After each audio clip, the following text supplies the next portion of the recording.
Test. Okay, I think we're working. Test. Oh, my sound is on. I think we're working. Okay.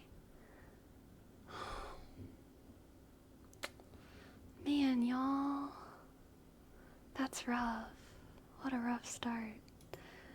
Thank y'all for sticking around. I think my entire... Sorry if that was loud. I think my entire USB deck is, not working. So, that sucks. But that's okay. That's okay. I didn't get a new one. I got a new USB cord, but the USB deck is probably like a year or two old. I don't think the water was related. I actually started having trouble with the deck earlier today, but I kind of ignored it because this still turned on. So I was like, it still works. It's still getting power, but apparently power was not all it needed. It needed more. With all the subs yesterday, you can get a new one. Yes, I definitely can.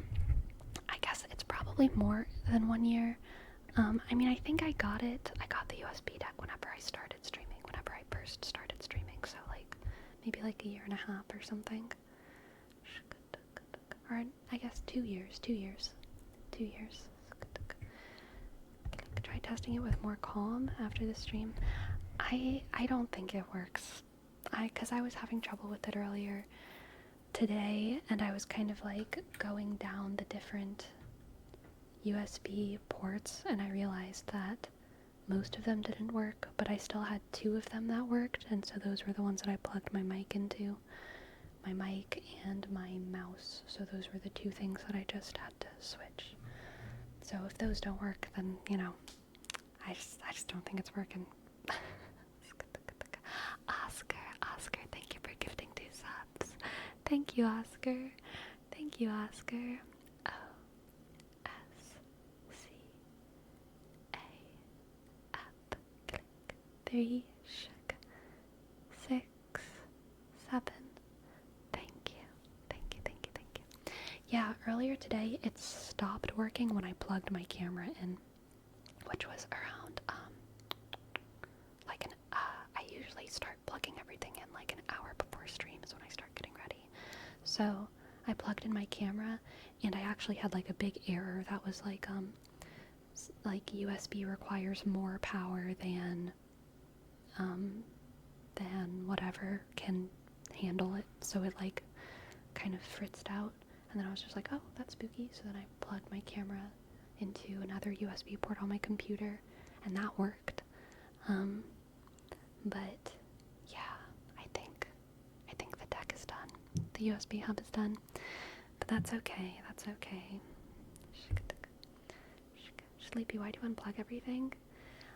Because I make ASMR videos on YouTube. So every time that I record a video, I have to unplug everything and set it up somewhere else.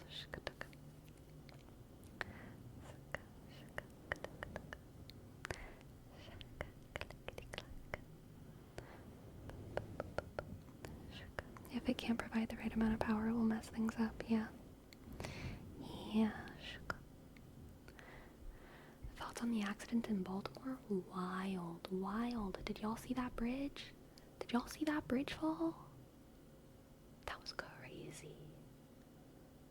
I mean, like, it's sad. But also, like, just wild. Not even the first bridge that ship has hit. I did not know that. Is that new? Is that new info? Did that drop today? I'm never going on a bridge again. Man, that's fair. I'm from Baltimore, so it was kind of eerie. Oof. Yeah. I did see the bits. Hurts my heart for anyone still on it. Yeah, for sure. Was that from a few days ago? It was a few days ago. I want to say it was like Tuesday night, between Tuesday and Wednesday. Or it might have been between Monday and Tuesday that it happened. It happened overnight, so luckily it was quiet. Like there wasn't a ton of traffic, or else it could have been easily hundreds of people who died, because it's a very busy bridge. But yeah, it happened basically in the middle of the night. And so there was just a couple work crews on the bridge, and I think there were some cars on it, right? There were some cars. They did, the ship was able to send a message that they lost power, so the local law enforcement did stop traffic from going on the bridge, but they couldn't get the work crews off in time, and yeah, bridge hit the support beam, and so the boat hit the support beam, and like that bridge did not stand a chance. It was a cargo ship. It was a massive behemoth of a cargo ship, and it just, yeah, went straight into a support beam, and the bridge fell so fast.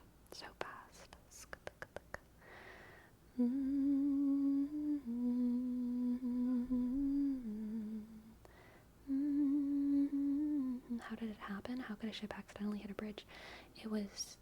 They lost power, so they completely just like lost control of the ship. And if I remember correctly, it was traveling at 8 knots, which is very fast for a ship of that size. And so I last read up on it probably like yesterday or the day before, so there might have been more stuff that's come out by now.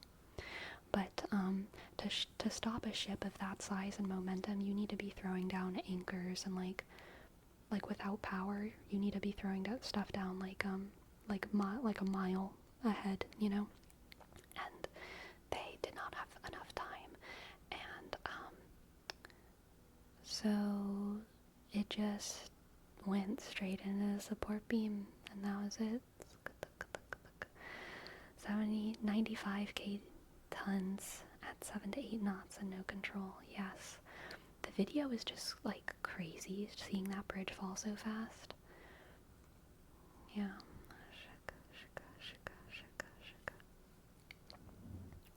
But do you know how long before the crash they announced that they lost power? Oh, they lost power basically right before, so they didn't have very long, like minutes.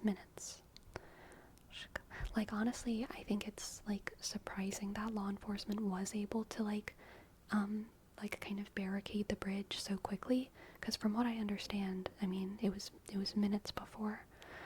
I was also surprised how well the ship handled a whole bridge falling on it. You know, for some reason that didn't surprise me. I feel like next to the ship, the bridge looked so tiny, tiny little spindly little tiny little thing. The bridge was like massive. Or sorry, the boat was massive, and it just went straight into it. Like you said earlier, it wasn't the first incident with this ship. I think they might get sued for this. Wow. That's fair. Who gets sued? Like, who gets sued? Is it the boat manufacturer? The boat manufacturer isn't the person who decides to send the boat out. It's the transportation. Who decides to send the boat out? I don't know. I guess the shipping company?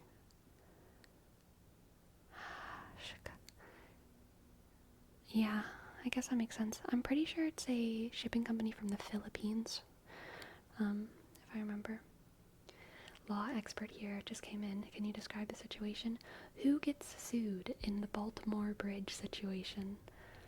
We're trying to figure out, because like the ship had been in a previous situation, so whoever decided that the ship should go out again should get sued, but I don't know who that is. Who decided that the ship goes out again after already having an incident?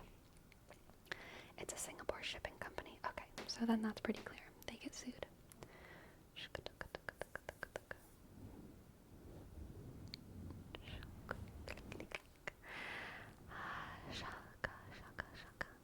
name shifter, we have a word up for flat earth.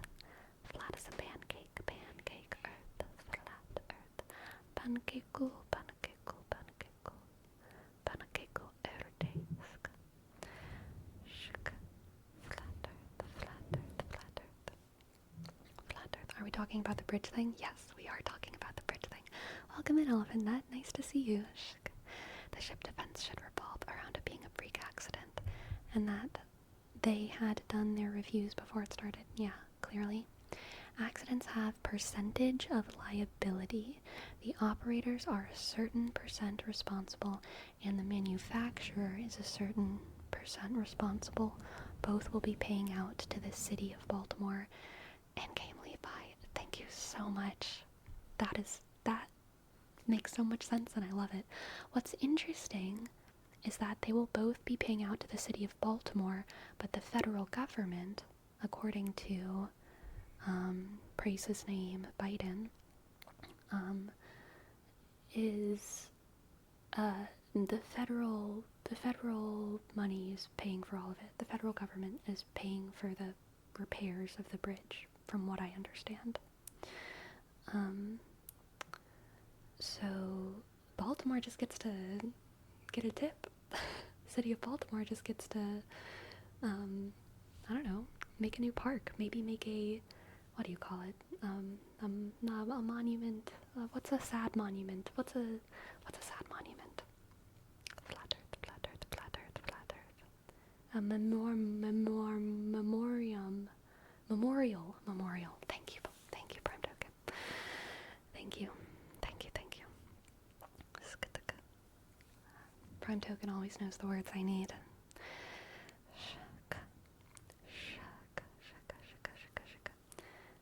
I think they might invest that money in a new bridge, like another bridge, so they'll have two bridges going across the way.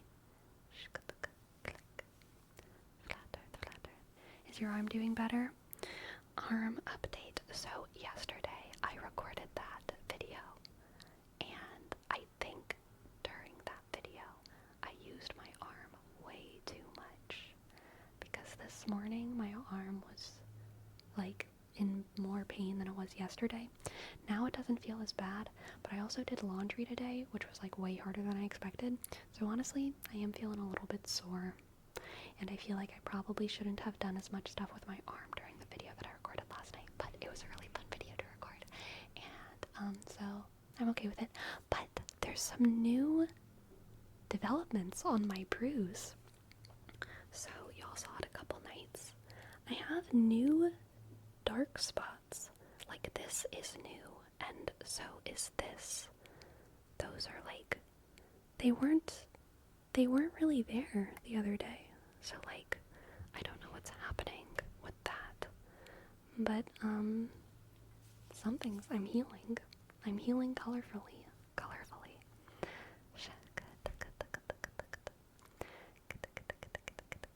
At least with the streamlights, it's looking a lot better. I think so too. I think the colors definitely faded a little bit. And on my stream, oh, sorry about that. My stream is slightly color corrected. I have my saturation up a little bit on my stream. So this is actually a little bit darker, more noticeable on stream than it is in real life. And it's also why I have to wear concealer, because like I can go look at the mirror and I'll be like, my face is fine, but then I get in front of my camera and I look at my stream and I'm like red as hell, you know what I mean? Because I have my saturation up. And I'm like, yeah, I do need to put on makeup.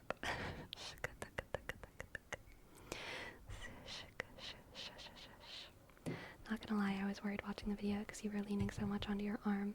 I wanted to speak to Video Sleepy to tell her to avoid it, but it was a fun video. I like the new angles you're trying. Thank you. I'm definitely running out of new angles. I feel like I wanted to explore some new angles in the past couple weeks, but I'm probably gonna be back to my bookshelf for a while. Do you always have your saturation up? Yes, I do. Y'all want to see it without the saturation? Y'all have seen it before. This is me in real life. Everything, it looks kind of sad, doesn't it? um,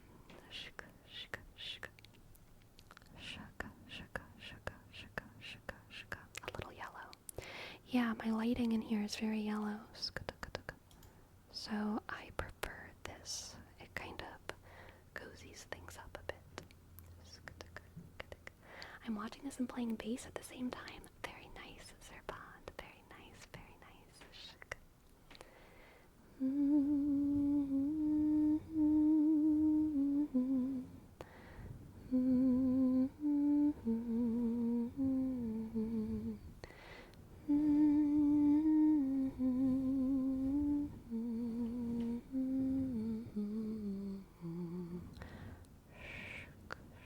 Night vibe saturation. Exactly, exactly. Do you use white or yellow light bulbs? So, okay, I was talking to someone else about this the other day. On the West Coast, they don't have lights in the ceilings. I don't know what the heck, and maybe it's like this in other countries, but in the Southeast, whenever there's lights in every ceiling. Like you walk into a room and there's like already a light in the ceiling. There might not be light bulbs. You might have to put in a light bulb, turn on the light, but there is a light that exists there. But on the West Coast, or at least in the Pacific Northwest, the lights don't have ceilings. There's no light fixture in the room. There's just lamps. People just have lamps. So whenever you move in somewhere, the ceiling's just empty. There's no ceiling fan. There's no light. They just don't exist. They don't do it here. I don't know why. It's very strange. So because of that, lighting is, it's an adventure. It's an adventure.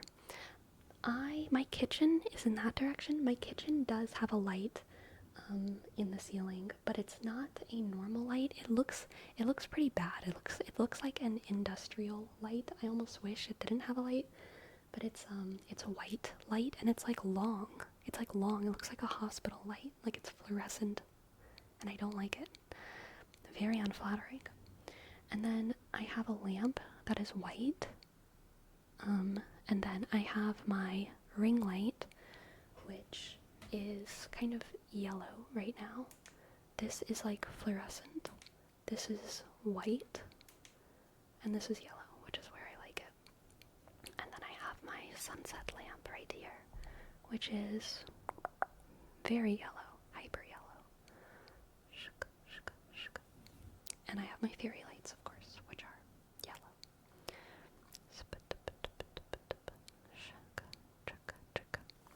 Old construction has fewer light fixtures because people used more lamps. New construction has lots of ceiling fixtures.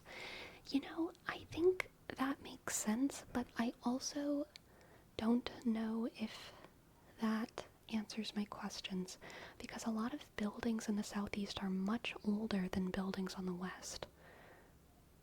Like, the West is much newer.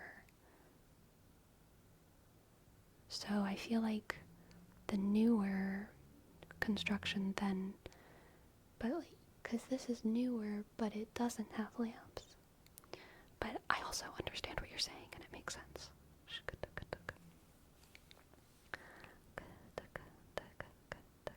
I think they mean the opposite. I don't know. Maybe.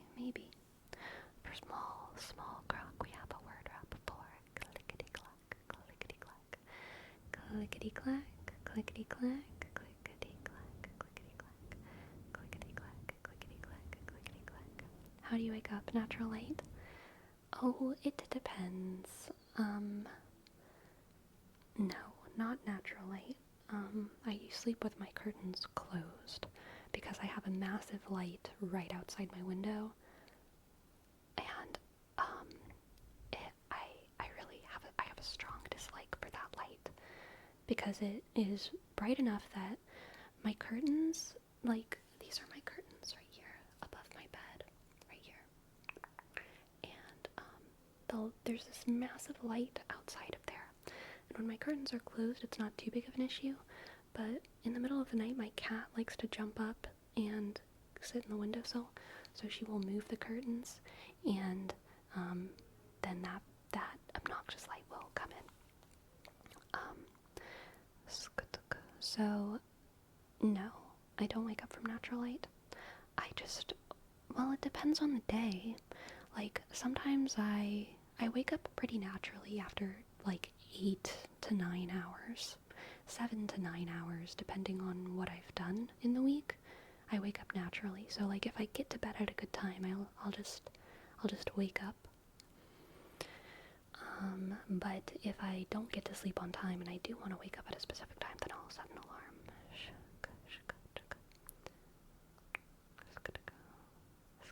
When you wake up, do you grab a brush and put a little makeup? I do not wear makeup unless I'm like I don't wear makeup unless I'm recording, streaming, or like going out somewhere like very nice, you know? But like if I'm just doing like a normal day, I don't wear makeup. System of a Down reference. I thought it sounded like Wig in a Box from Hedwig. I put on some makeup, turn on the tape deck. I'm pulling the wig down from the shelf. Suddenly I'm Miss Midnight, dun, dun, dun, until I wake up and I put myself to bed. Sleepy as it loud outside the window. Would you be able to move the bed around a bit? What? No. I'm not asking for interior design tips. My bedroom is designed the best way it can possibly be.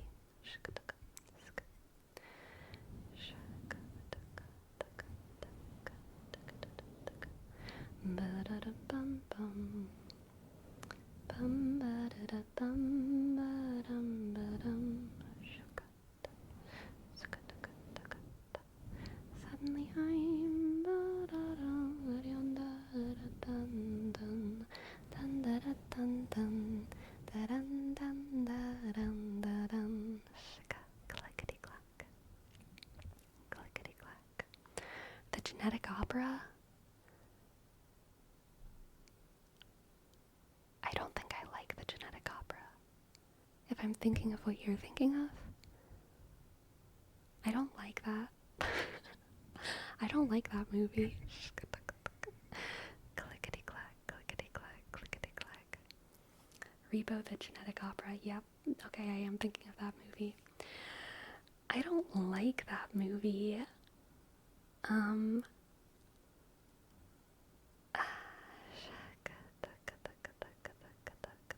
Clickety clack, clickety clack, clickety clack, clickety clack, clickety clack. Clickety clack, clickety clack. The Genetic Opera is good. It's a line from one of the songs. Gotcha, gotcha, gotcha. Never heard of it. What's it about? Creepy people doing creepy things, okay? It's very uncomfy the whole time. Shika, shika. I have a friend who loves it, but I've not seen it either.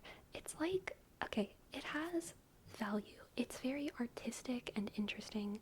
There's like some very theatrical, campy stuff in it that I can admire, because I like camp as like an artistic style. But like it is also kind of like one of those like red flag movies, okay? Like if someone tells you that's their favorite movie, that's a red flag. Kind of like I feel the same, very different reasons, but like when someone's favorite movie is like Scott Pilgrim or something, and they're like, this is my favorite movie in the world. I'm like, okay, red flag.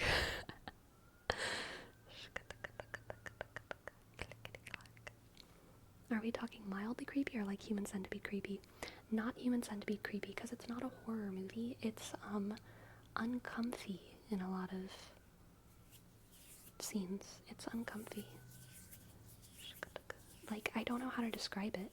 You know, like yesterday I was talking about how some people got like a how they have like a scary sparkle in their eye. It's really hard for me to like name the trait of like what is icky about Repo the Genetic Opera, because a lot of the individual pieces of it I'm like, yeah, that's cool, I like that, fair song, that's fine, but as a whole it gives me like very bad vibes. What's wrong with Scotty Pilgrim? I'm just saying it's wrong if it's your favorite movie, okay? I'm just saying, there's some very endearing moments. There's great directing, alright? Great directing, great cinematography, great design. I will give it all of that. But as a whole, it has like a, there's, someone dropping very heavy things on my ceiling.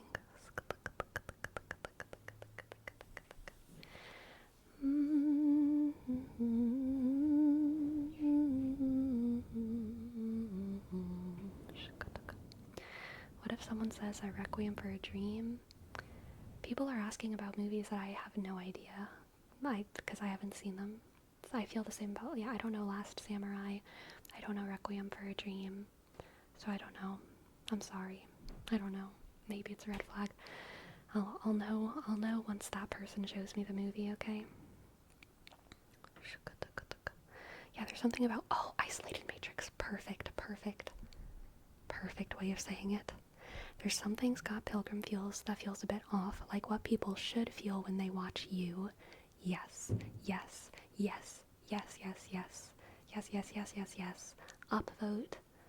Yes. I would subscribe to that chat if I could, okay? Very true.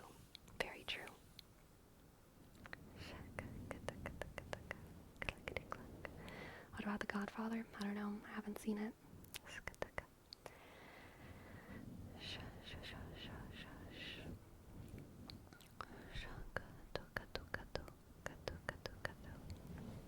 Oh, Amadeus? That's a green flag of a favorite movie. Amadeus is a great movie.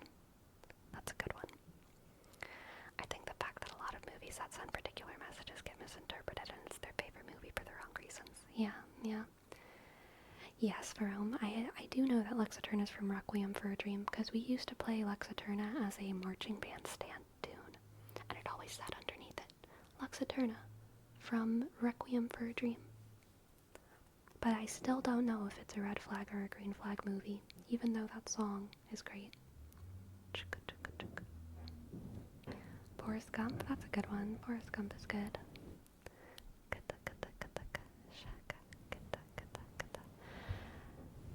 Ooh, Cloud Atlas. I kind of forgot about that one. I did watch it though. I can't remember a lot of the details. Cloud Atlas, I remember thinking... Well, no, I don't remember thinking this. I'm just thinking this now. I feel like it's very similar thematically to, like, Inception. And also, like, with... Like, it's kind of, like, trying to do the same thing as Inception, I feel like. And maybe a little bit of Interstellar. I feel like Cloud Atlas and Interstellar and Inception are like all trying to make their audiences feel the same way.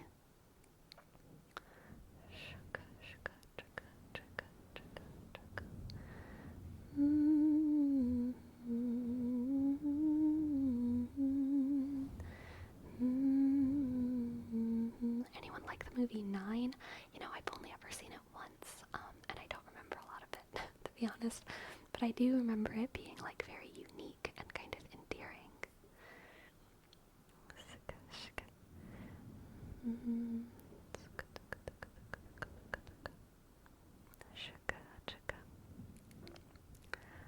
Is Borat a red or green flag movie? You know, that's a good question. Okay. I love Borat, but if Borat is someone's favorite thing, we're talking about favorites, not big likes. We're talking about if this is someone's favorite movie that they reference all the time and can never stop talking about. Maybe if Borat is someone's like favorite movie of all time, it's like a yellow flag, okay? But I do love Borat. Ali G is also very good.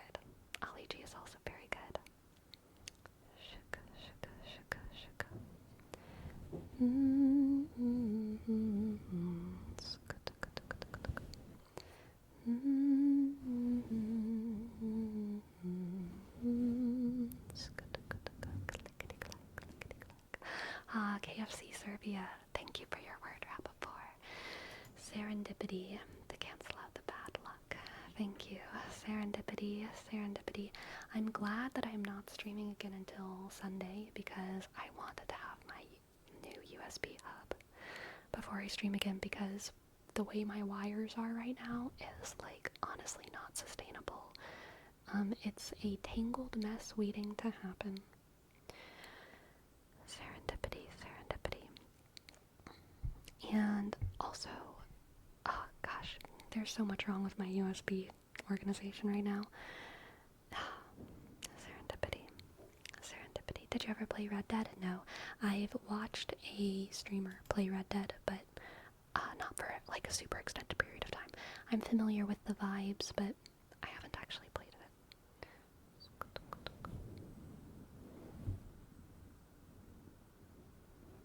Serendipity, serendipity, serendipity, serendipity. Serendipity, serendipity, serendipity, serendipity. Sleepy, which one is your favorite movie? No one's seen my favorite movie. My favorite movie is The Fall, directed by Tarsem, starring Lee Pace. And no one's seen it. Isolated, you've seen it? The Green Ninja's seen it? Oh my gosh. Amazing. Amazing. Would you recommend it? Yes, of course. There's a lot of things called The Fall, so that's why I always say The Fall, directed by Tarsem, starring Lee Pace. But yeah, I really like it. If somebody else would tell you that that's their favorite movie, what would it tell you about them? It would tell me that they are interested in the stories we tell and why we tell them. The stories we tell and why we tell them. The little girl and the guy who's paralyzed? Yes, that one, that one, that one, that one, that one. I'm not sure I've ever heard of it. I know. In my experience, whether a favorite movie is a red or green flag depends heavily on whether the person got the point of it. True. Very good. Very good. Note, prime token. Yeah. I had a friend whose favorite movie was Godzilla, the 90s. He cried during that movie. So I cried during the 2000 Godzilla, but not because it was good. I hated that movie because they killed the eggs.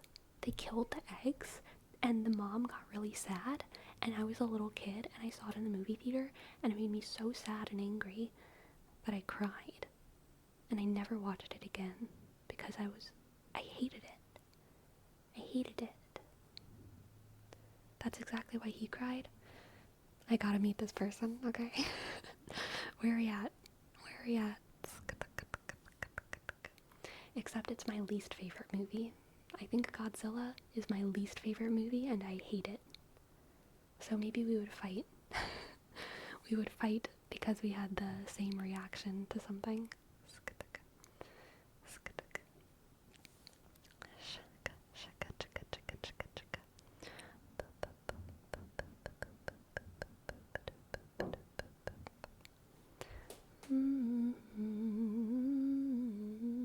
Serendipity. Serendipity. I feel like we should do serendipity a little bit more. But Savvy Nikki, thank you for your word up. Serendipity. Serendipity, serendipity, serendipity, serendipity, serendipity. Serendipity, serendipity. Serendipity, serendipity. Serendipity, serendipity. Serendipity, serendipity. Serendipity, serendipity. Serendipity. Shook. And for Savvy Nikki, I hope that you sleep well, Savvy Nikki. Thank you so much for joining us. You are good, kind, loved. You are good and kind and loved, okay? You are good, kind, and loved. You are good, kind, loved. You are good, kind, loved. You are good, kind, loved. You are good, What about 12 Angry Men? I love that movie. That's a good one. You are good, kind, and loved. You are good, kind, loved.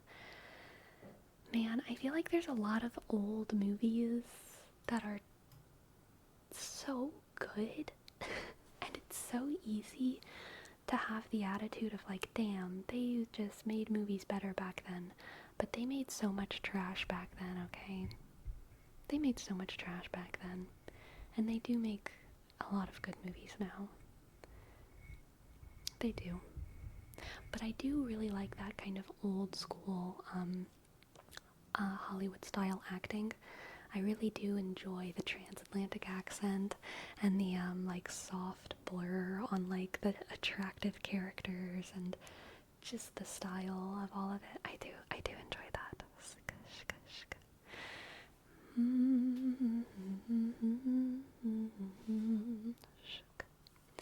For DM Joe Banana, here's your name trace. D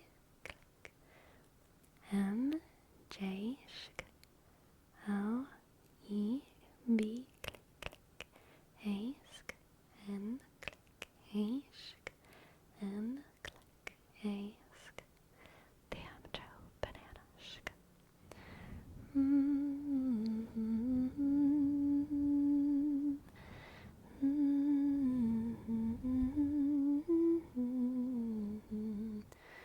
Sleepy, any bad trash movie that you like? Kind of guilty pleasure? So I do have guilty pleasure movies. Well, no. I do have movies that I like that I know are just like pure like dopamine, but I don't know if they're I don't know if those movies are trash. They're just like they're not as thematically interesting as other stuff, but like Bridget Jones' Diary, Legally Blonde, those kinds of movies are like my dopamine hit movies, but I don't think that they're trash. Like they do have good soundtracks and good scripts and good characters. So I don't think that they're trash. But I'm trying to think of trash. I mean, the like Love is Blind is probably like trash, but that's like a TV show.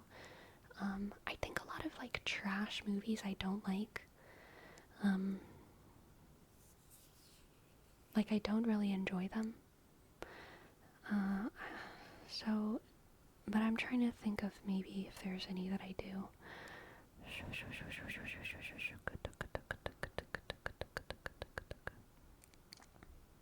I'm not a big fan of like action movies,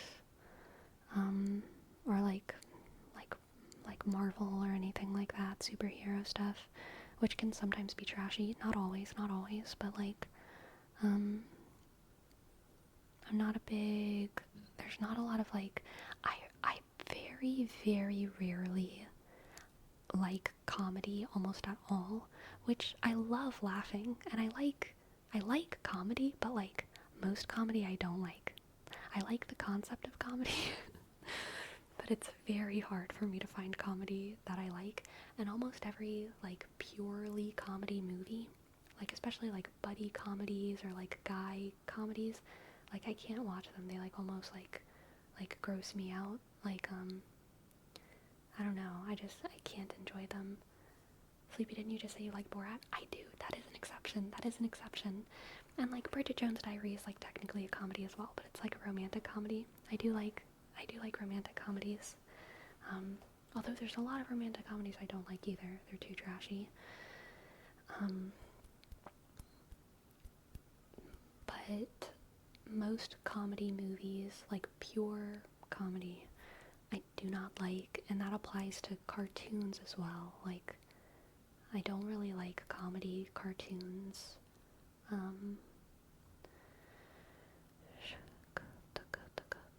Yeah. I usually dislike comedy, but sometimes it's a good time. Old school rom-coms were fun. Yeah, there's a lot of good rom-coms, I think.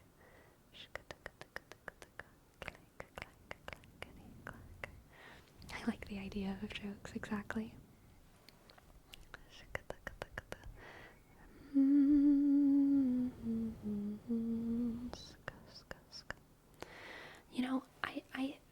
like I haven't, like, just indulged in trash in a very long time because I haven't, like, wanted to. Hasn't been a thing I've wanted to do. I mean, maybe, like, watching the new Avatar show was kind of like that, or watching the new Percy Jackson show. You could argue that those things are, like, not super high quality television. But I remember whenever I was, like, in late high school, early college, every now and then I would watch, like, old episodes of Wizards of Waverly Place to make myself, like, relax, you know?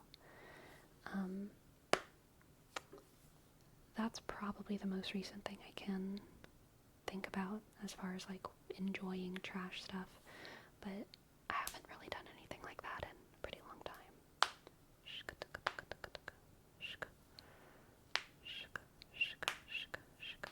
Ah, yes, Wizards of Waverly Place, my childhood. Yep, yep.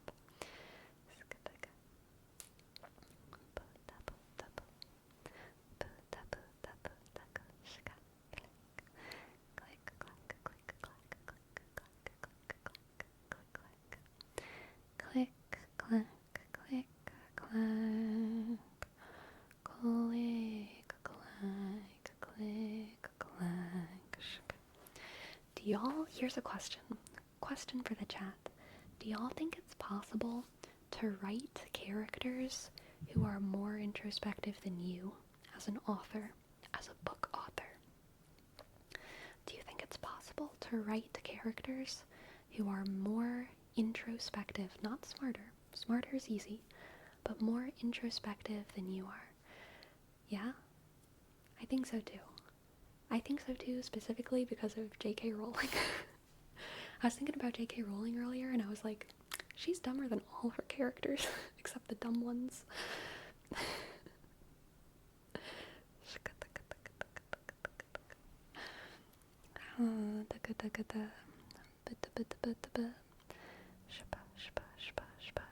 Yes, is another frequent problem. I can solve others' problems, but I can never solve my own.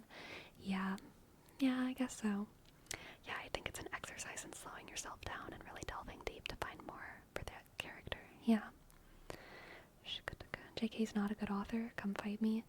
I never reread the Harry Potter books, so, like, I don't even know. I don't even know anymore if she's, like, if I would enjoy her writing.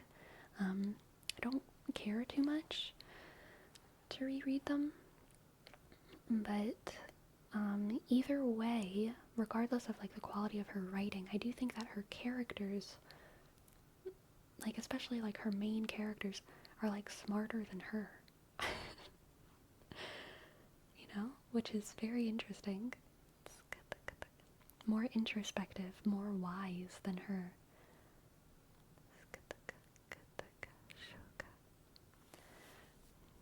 I started reading books by reading Harry Potter, reread them 7 times in one school year in 3rd grade, and I've barely touched them since. That's fair. I don't know, I think in some cases there are certain forms of introspection that can't be communicated via language, so in that sense it can be an inhibiting factor. Very fair, interesting point, and I agree. I think there is aspects of introspection and spirituality that can't be communicated via language. I think philosophy is like the art of desperately trying to communicate unspeakable things across many different ideas, you know? Desperately trying to communicate unspeakable things. And they're getting close, you know? We're all, like, spiraling infinitely closer and closer to figuring out how to verbalize anything that is true. Anything that is true. Slick eye. Here's your name trace. Click. That is an L, right? Yes. S. That's not an S. S. Like the opposite of an S. S. Double L. Shk. I. Dot. C. K. Shk. Shk. E. Click. Y. Sk. E. Sk. Thank you, thank you, thank Sandwich, here's your name trace. N-sh-k-I dot C-E-H-A-D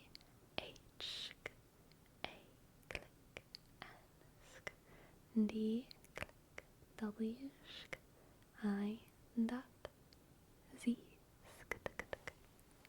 Thank you, nice Sandwich. Isolated matrix, you are thinking geometrically, in which case you would be right, but I am thinking conceptually. S is the curvy one, and L is the straight one. You know? But geometrically, you're correct. S is this way, and do is this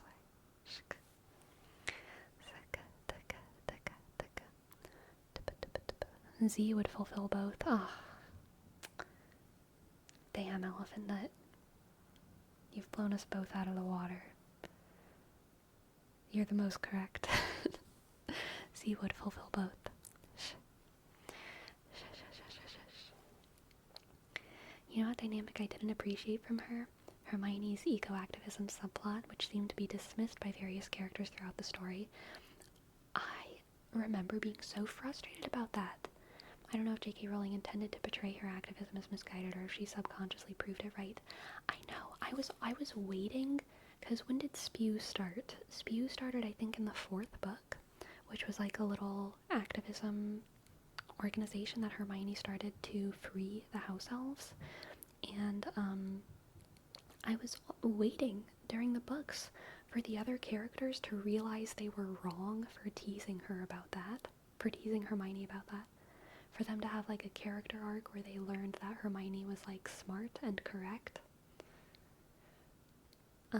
But no. Hermione was shit on throughout the entire series for trying. And that was that. That was that. Do you think that if the author is able to write those characters, means they're able to get to that level of thought? Just that maybe they're not good at real-time communication or social media, hence looking bad as individuals? Oof. You know, there's a difference between like being bad at PR and just like being bigoted, like clearly. Like being bad at PR is like saying like what if in an alternate universe the Holocaust didn't happen? That would be like bad at PR. Like that would be like a dumb thing.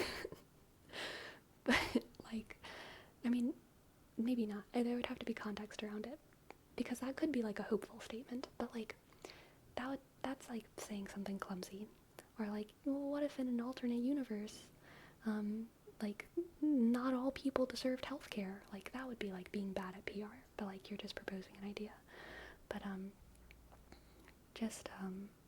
I think saying the stuff that she's said is like goes too far. It goes too far. It's like she's just like being bad. Like she just has a bad idea and she's saying it. She just has a bad idea and she's saying it.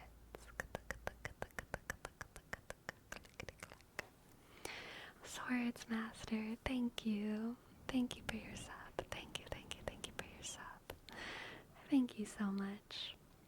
S W shk O R shk D click M shk A shk S T shk E click R B. Thank you, Swordmaster. Thank you for your sub. Good evening. I hope that you are getting tingles right now. And I hope that you're chill. Hope you're not, going crazy, because that'd be a shame. Yeah, but good PR wouldn't allow. Oh, you know what? There's something interesting here. I'm glad J.K. Rowling doesn't have good PR, because with the amount that she wants to communicate, and I do believe that people are entitled to communicate when they want to communicate, with the amount that she wants to communicate, if she had good PR, she would be manipulating more people into sharing her bigotry. you know? The fact that she has bad PR, which she does, is like almost it's like almost a silver lining on all of this, that she does look like a fool for doing the things that she does on Twitter. You know? She exposed her true nature. Exactly.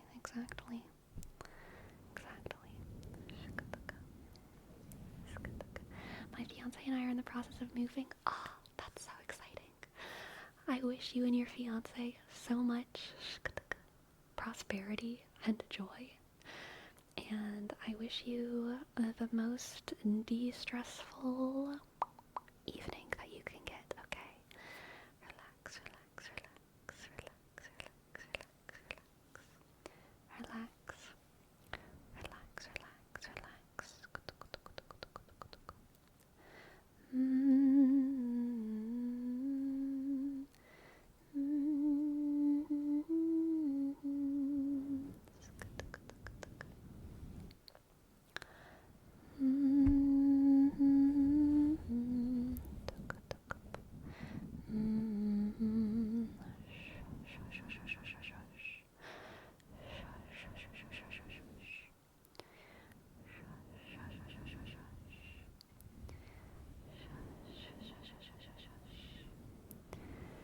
Oh, good luck. Good luck, have fun, Destructicon. Remember to have fun, okay? No tilting.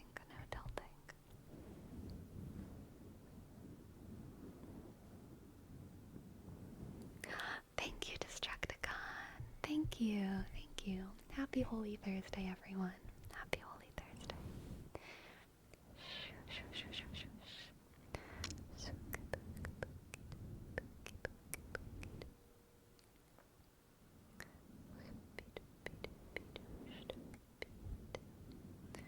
Do you think it's better that way, allowing famous people to express their dumb thoughts, or is it better to hold themselves at a higher standard because their opinions have a larger reach than normal people? So I think people should do what they want. I truly believe people should do what they want. But I think that when people share their opinions, which they do not have to do, I think that when they do, they, can be judged. If you're J.K. Rowling and you share your opinion, then like you better be ready to be judged, Like, yeah, and I think that the larger of a platform you have, the more famous you are, the more careful you should be about what you say. But I would never say that they should be silent, Like, I think people should speak whenever they want to speak. I think everyone is allowed to communicate their ideas. And I think that ideas and communication are valuable. Very, very, very valuable.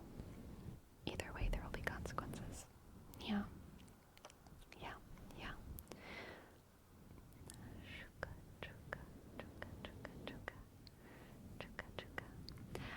Little Trappist, you can definitely just trigger word request that one. I think people need to be responsible, especially when you have such a large platform, but you can't stop that unless you plan to censor. Yeah, exactly. Like, I'm generally anti-censorship, but I'm also like, pro not oversharing. Like, I don't think, I mean, okay, so it goes both ways. We say, you just implied, Pharrell, that maybe we should hold people to a higher standard, and maybe they should keep their opinions to themselves. But in the same breath, a lot of people look at these celebrities or big public figures, and they demand their opinions. Both of these things happen. Sometimes if you have nothing to do with the issue, they demand an opinion from you about X, Y, or Z thing. So both things happen, and I think both of them are wrong. I think people should express what they feel passionate about I think people should communicate what they want to communicate. I don't think anyone should be forced to state their opinion on anything if they don't want to. I don't think people should be forced to even have an opinion on everything if they don't feel educated enough, ready enough to have an opinion on that thing. And I also think that people should be allowed to be more than just their contribution to like the market, you know, like I think a famous artist should be allowed to talk about their political views if they want to. I think a dancer should be allowed to talk about their hot takes on cuisine and cooking if they want to. Like, I think that we should be allowed to be more than what we're known for if you want to communicate stuff. Exercise discretion. Yeah, for sure. They also demand authenticity. Yeah, yeah.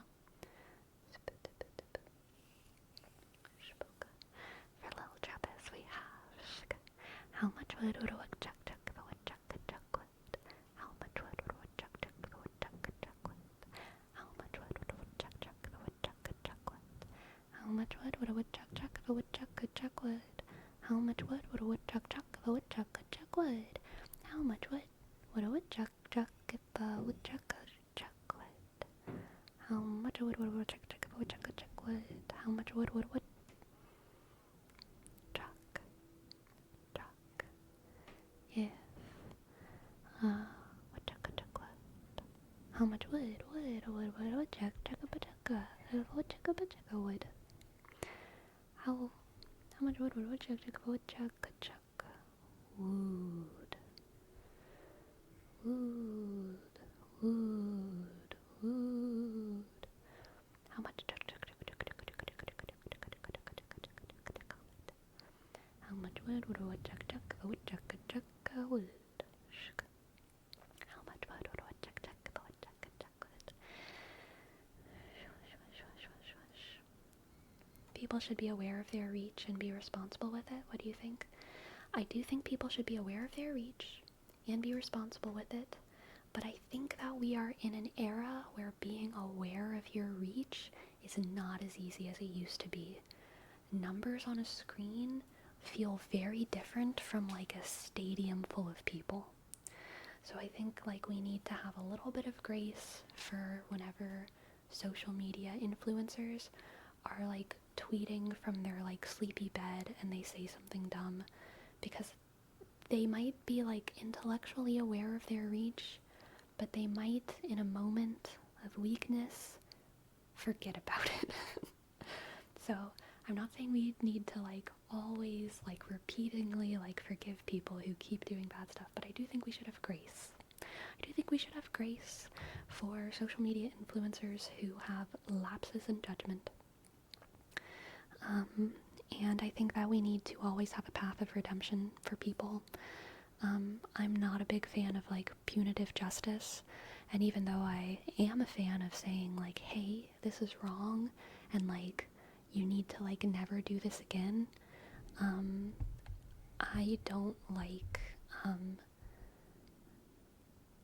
don't like socially crucifying people unless they like really do something bad, you know? Unless they like really, really do something bad.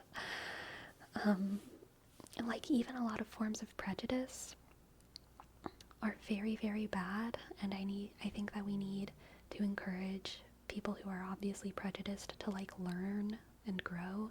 But like I don't think J.K. Rowling should like go to prison, right? I don't think she should go to prison. I don't think she should be silenced. I just wish she could. I wish someone could sit her down in a chair and like explain to her things every day in a reprogramming facility. That's a joke. But like, you know, I just wish people could learn.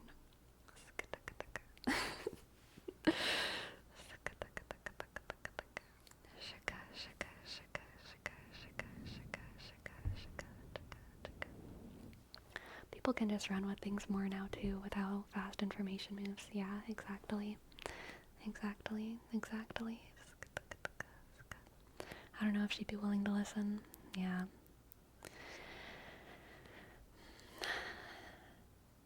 Like, even though I think that people with a big platform should be responsible and should know should know the influence of their reach, like, I don't necessarily think that, like, they should be punished. Well, do I? I mean, there's nuance here. There's exceptions. There's exceptions to this rule. But I don't think that, like, celebrities should be punished extra just for being celebrities, you know? Like, people who are bigots, I don't think they should be punished more than, like, the bigoted grandma in Ohio who, like, you know, people just think she's cringe. You know, people just think she's cringe, and then everyone ignores them.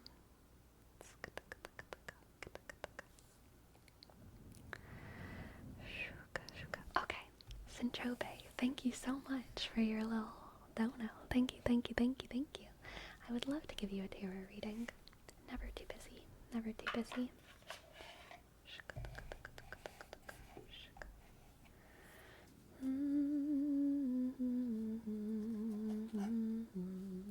Years ago, I had a boss that taught me something that I consider valuable. When you get to a certain point of public recognition, you stop being an individual but a representation of your work, meaning that you're no longer just Dane, but Harry Potter author. Yeah, and that carries a weight that you should be responsible for. I think this is also why some people hate fame, public recognition, because they don't want to be held to that standard. Yeah, I think that's true and fair. I mean, the reach and possibility of damage is greater in the case of these people, and that should be taken into consideration, and it will in court. Yeah.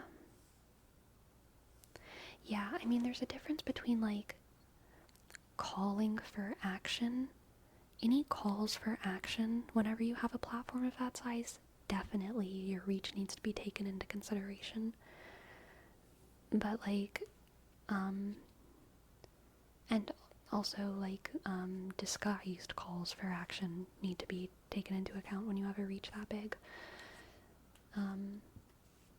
Yes, I do agree with that. Calls for action definitely change the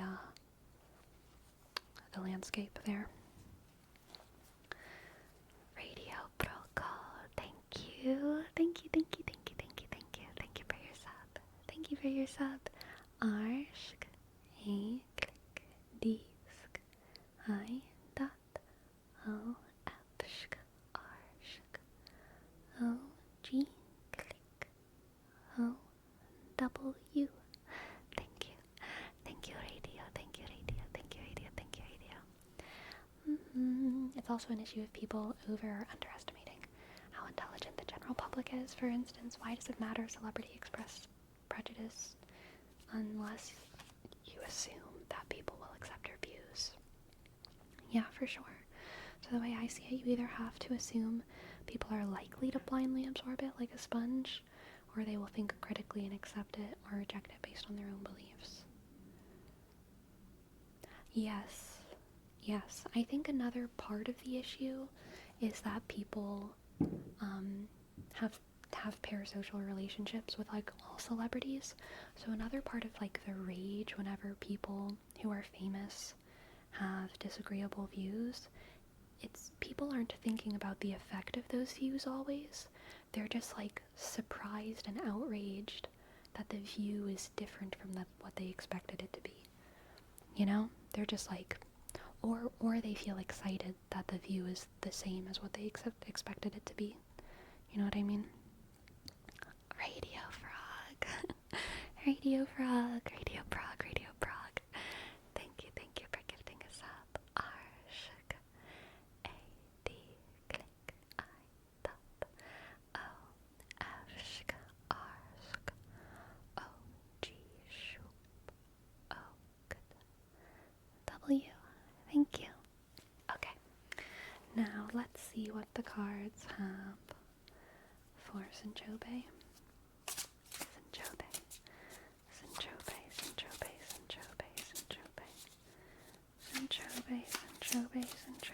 Syntrope, syntrope, syntrope, syntrope. Syntrope, syntrope, syntrope. We have the Six of Swords, the Nine of Wands, and the Seven of Wands.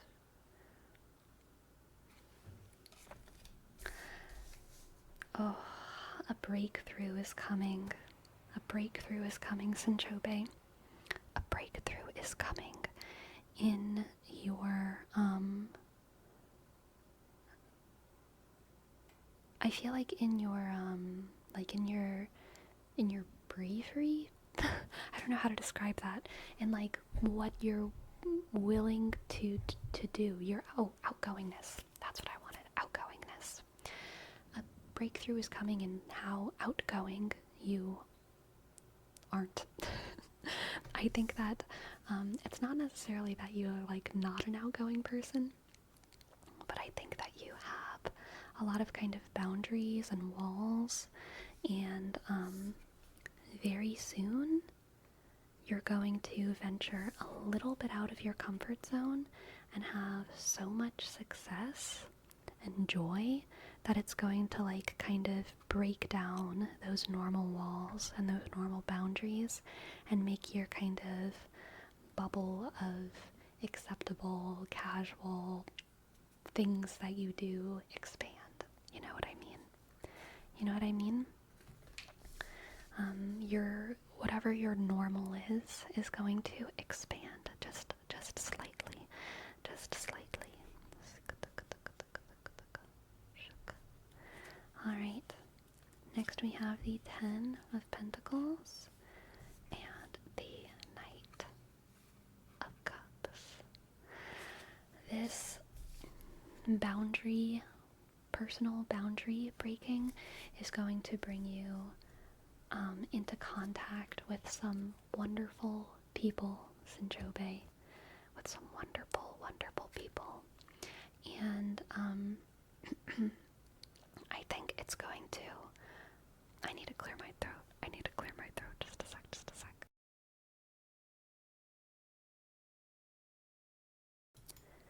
I think this personal boundary breaking is going to bring you in contact with so many people. It's going to make you love yourself and what you have to offer the world more. And once you experience that like internal joy and love and exuberance, you're going to be able to share it with other people as well. Like you're going to be able to internalize like just how cool, a little bit more about like just how cool people are. You're going to be included in that coolness, and other people are going to be included in that coolness, and so your expansion will also encourage other people's expansion and other people's love for themselves, and it's going to be a beautiful, beautiful, wonderful, exciting journey, Synchope. It's going to be happy. So look for those opportunities to get out of your bubble a little bit, get out of your comfort zone, because one of them's really going to stick soon, Synchope.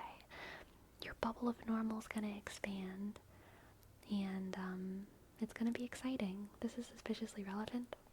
It's because I'm watching. I have the chat cam on. I know. What's in all of your trash right now? Everyone in the chat. I know what's in your trash. I've seen it. I've dug through it. Okay? Night boy, thank you for your sub. So glad to have you. N I G H click T click B click W O Y shoop. Thank you for your sub. You did a fist bump when I saw you were live. Excellent. I did a psychological fist pump when I saw that you subbed. Okay? Thank you.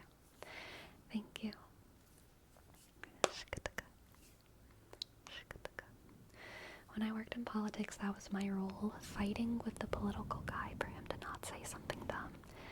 prepare his speeches and scold him when he went out of my script during interviews. I understood that sometimes he wanted to add his own words, and that is fine, but whenever he disregarded it and said something that he shouldn't, it was so frustrating, because that made all my research and preparation worthless and can hurt everybody that's involved with them. That's a lot of responsibility for him. That's a lot of responsibility.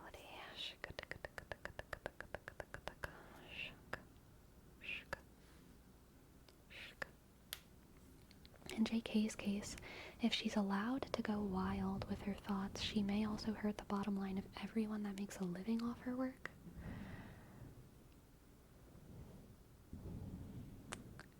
Even though that's true, and even though that's sad, I don't necessarily think it's like a defense of, like, the point that you're making, which is that, like, she shouldn't be allowed to tweet. Like, even though it's bad and sad, like, what's the worst thing that could happen? J.K. Rowling loses her platform, everyone loses respect for her, no one publishes her books anymore. That's like the worst thing that could happen. And then all of those people who are in that line would have to choose a different job, and they would get to work in the line of, after a phase of struggle, they would begin to work in the line of someone who is different, and they would be empowering the work of someone who is different, and empowering the voice of someone who is different and is not J.K. Rowling. You know what I mean? Like, I agree that that's, like, sad and frustrating, but, like, I don't think it's necessarily a defense of the point. Radio Frog, thank you again for gifting a sub. Thank you. Arshka, Aikdisk, Hi dot O Fshk, R click O G O W. Thank you for your sub. Thank you.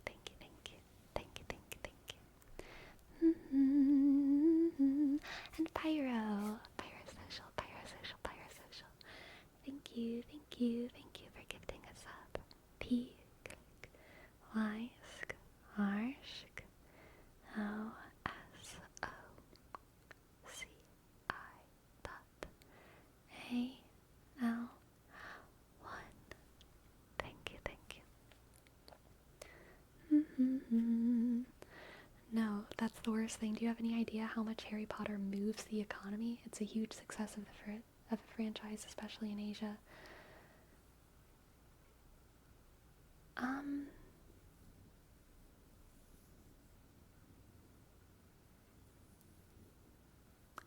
an idealist. I'm an idealist in a lot of ways. And I think this is like just like a principled divide that's gonna happen between perhaps me and the consequentialists in the chat. If there's a bad thing, I don't like doing bad for the greater good. I like doing good. I like doing good and believing that, like, it's good. It's good it is the greater good to do good on, like, a idealist, spiritual, human level. You know what I mean? I think doing good is better for everyone in the long run.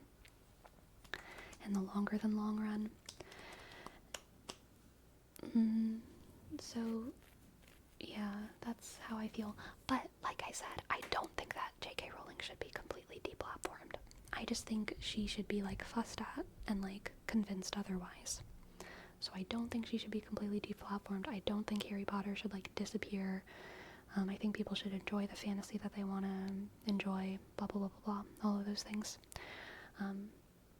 Yeah.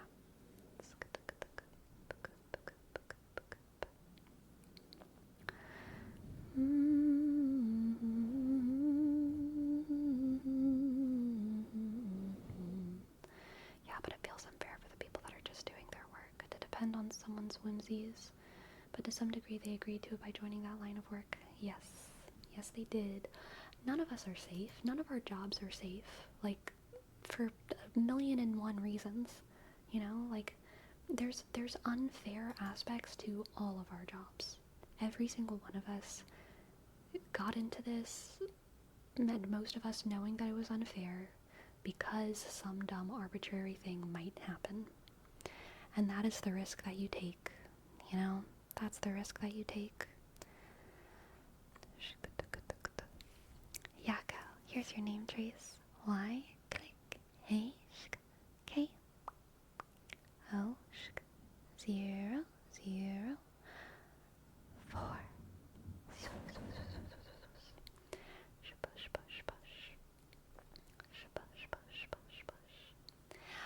Jake, hello Jake, hello Jake, hello Jake, hello Jake, hello Jake, hello Jake, hello Jake, Golden Oreo and Radio Frog. Oh my goodness.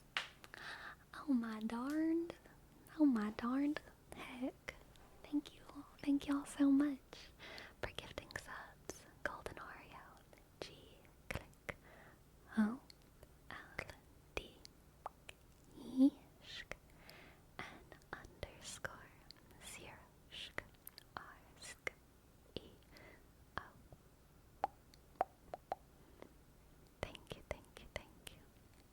And Radio Frog, R, sh, A, D, click, I, dot, O, F, sh, R, O, W, O, W.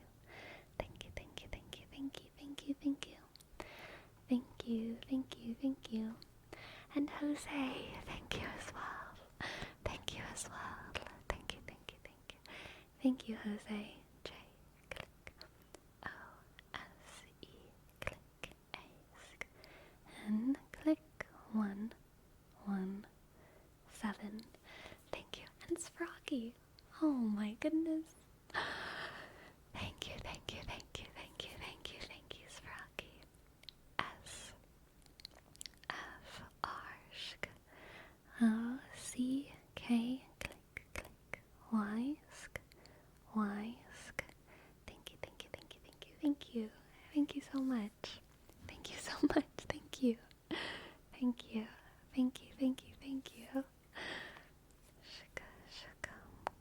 I think at this point the solution should be for Harry Potter to be owned by a third party. Oh, that's an interesting solution. And be able to kick JK out of it. Oh, wait, let me think about that. I feel so conflicted about that. I think I need to think about that off stream and come back to y'all. Because that is, like, taking the IP away from the artist gives me an instinctive, like, deep sadness and, like, ick. But also, that's an interesting solution. I need to think about that. Miss Hollow, thank you. Thank you, Miss Hollow. So very much. M, click, I, dot, S, T, click, H, O, double L, O, sh, W, sh, G, R, I, dot, F, F, I, dot, N, sh,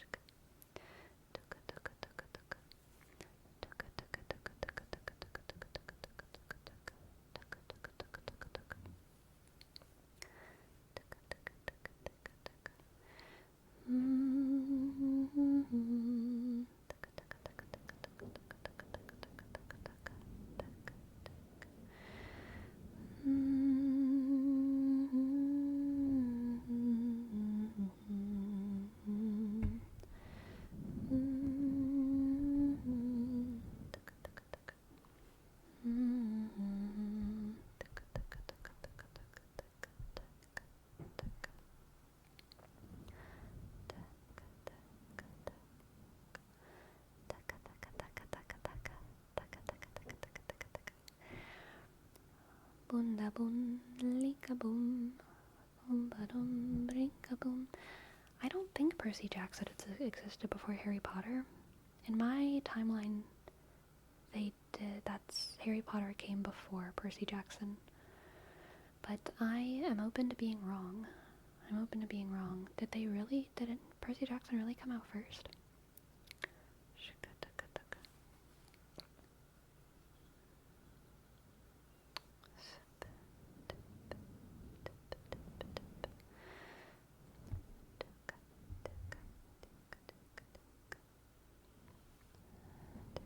Yeah, I didn't think so, Miss Mary. I didn't think so. Yeah, in my head, the Harry Potter first Harry Potter book came out in like 98 or no, probably more like 2001, 2000, something like that. And Percy Jackson came out in like what, 2005, 2006. First Harry Potter was 1990. Really? 1990? No way. Is that real?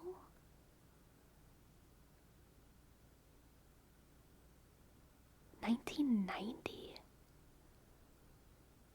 I thought I was like the same age or older than Harry Potter. But Harry Potter is like older than me. Like by a long time.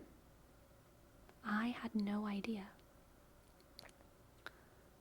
Okay, Salty. Thank you, Salty. Oh, same age, 97. Me and Harry Potter, 97. I feel so much better now. Feel so much better. It makes me feel the exact correct age for my shape of the world is correct. Good. Thank goodness. Thank goodness. 4 to 7 did take a long time, yes. Night boy, thank you, thank you, thank you, thank you, thank you, thank you, thank you. Thank you, thank you, thank you, thank you, thank you, thank you, thank you, thank you, thank you. Thank you so much. Thank you so much for gifting 5 subs. Thank you. And click I dot G H T B click W O Y. What's with all the love this week, y'all? What is happening? What's in the air? What's in the air? Thank you so much, Night Boy. Thank you. Thank you. I could have sworn the Lightning Thief was so much older than 2005. Sorry, Cypher. It's not.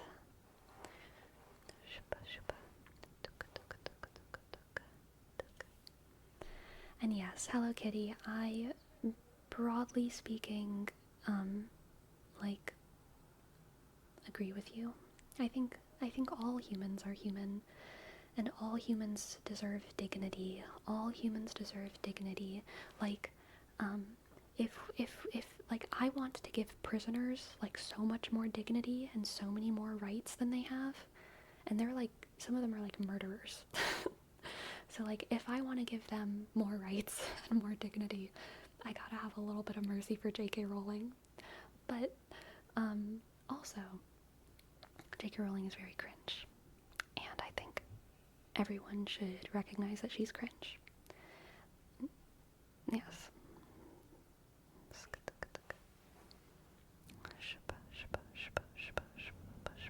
It's the Holy Spirit. Yes. Yes. Yes. That's humans' rights. That's what I'm saying, Vidge. Everyone is human.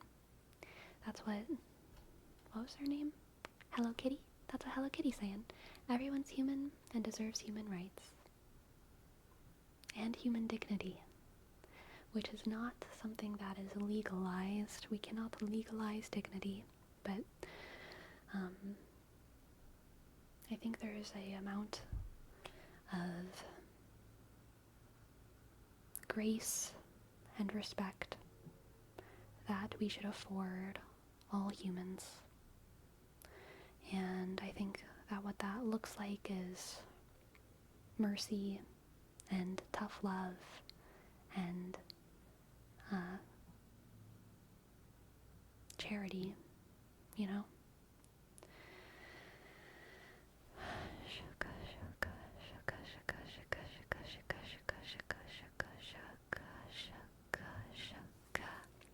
You got it, Pyro. Pyro.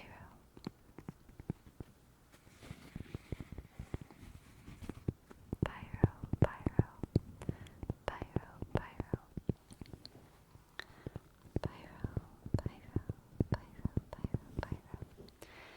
I just don't get how she could write such a great allegory for the LGBT struggle with Remus Lupin and be gay and transphobic. I know, it's wild. It's like, she obviously agrees conceptually that, like, all people are like, entitled to dignity and respect. But, like, she doesn't understand. She truly doesn't understand, which makes her such an idiot. Which is how this whole thing started. How can you write characters who are like more wise than you?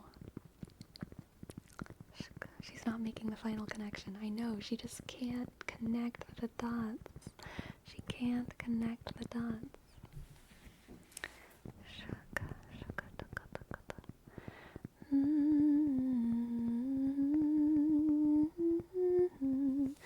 Human rights is a law reflection of the necessity of human dignity, but I don't think it's a perfect reflection.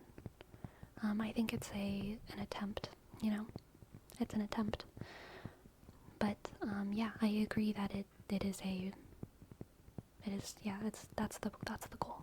That's the goal. Like, I feel like human dignity is like a spiritual concept that, like, kind of can't be perfect. Like, it essentially cannot be perfectly codified, because it's like an ephemeral, like, truth that, like, language cannot express, like God or something. Like, I don't think we're spelling God right. Like, sorry, but I think God's probably a misspelling. And I think, yes, it is an attempt. Human rights is an attempt at codifying human dignity, a reflection. Yes, we're doing Pyro. Pyro, Pyro, Pyro, Pyro, Pyro, Pyro, Pyro. Pyro. Pyro, Pyro, Pyro, Pyro, Pyro, Pyro. Pyro, Pyro, Pyro, Pyro. Pyro, Pyro, Pyro, Pyro. Pyro, Pyro, Pyro, Pyro, Pyro, Pyro. I know literally nothing about the X-Men, so I cannot speak to it. But that sounds like a whole world of mess.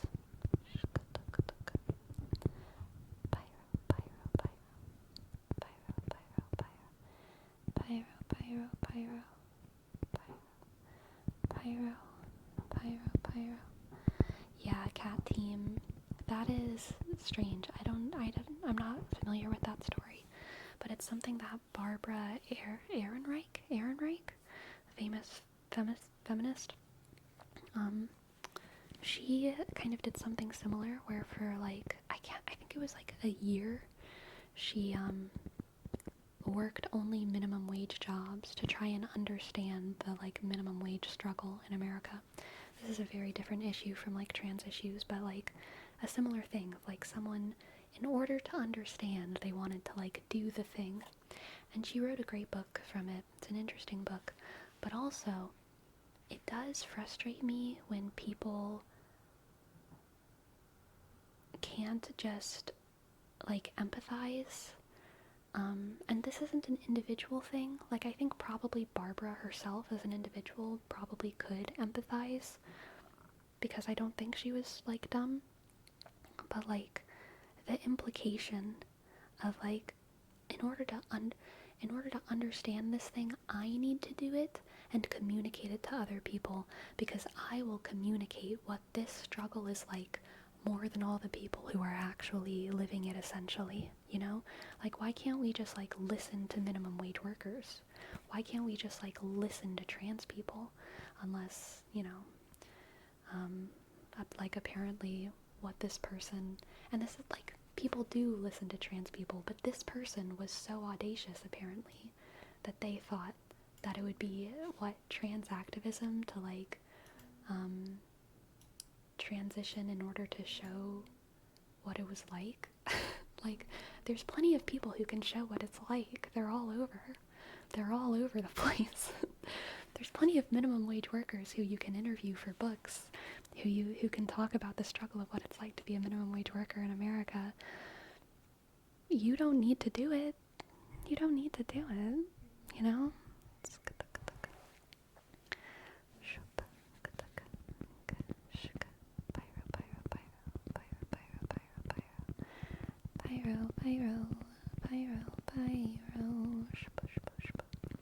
You can't just get into someone's mindset by doing the thing. Doing the thing's not equal to living it. Yeah. There's something to be said about doing it with intent, though. So there's something to be said for role playing. I believe in like role playing as like a way of as like a path of self-discovery. There's also something to be said for theater. There's also something to be said with like actually just changing your life. Like, instead of like, well, like, doing minimum wage as a social experiment for 1 year, you might just enjoy minimum wage work, so you do it even though you're famous, which is fine. Or you might, like, with purpose, like, sacrifice your entire, like, all of your wealth and, like, start your life again as a minimum wage. Like, that would be, like, something. But, like, that's not exactly what these people did. So I don't know what you mean by, like, with intent. But, yeah, I think, like, role-playing is fine. I think changing your life is fine. I think theater is fine. But there's something very prideful, I think, about, like, the other thing. I don't feel like trying to describe it again.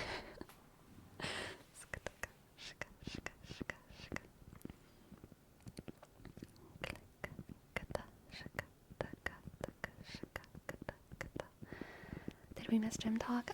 No, we've been waiting, Jake. We've been waiting, Big Jake. Please, please, what did you do? What did you do at the gym today?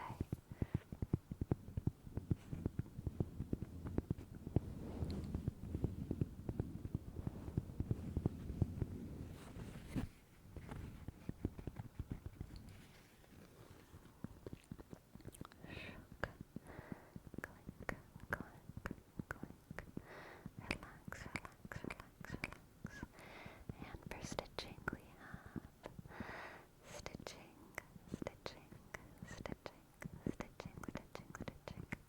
Today was chest and triceps, very nice.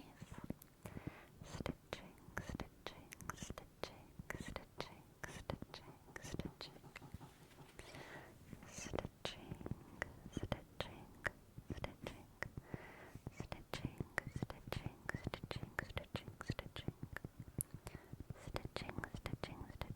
Why the ears recently? The ears are for when I am over 500 subs, because they are cute and they make me happy. And for over 600 subs, there's another magical reward, but it's in the mail.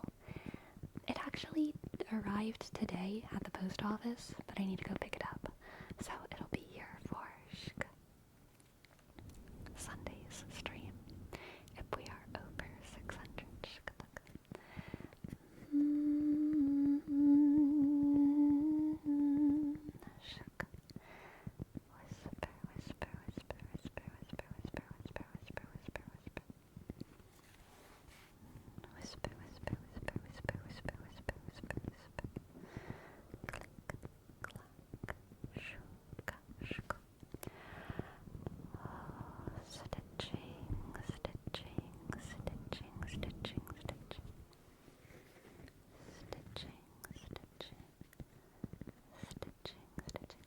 So, y'all, guess what? Guess what I convinced woozy to do.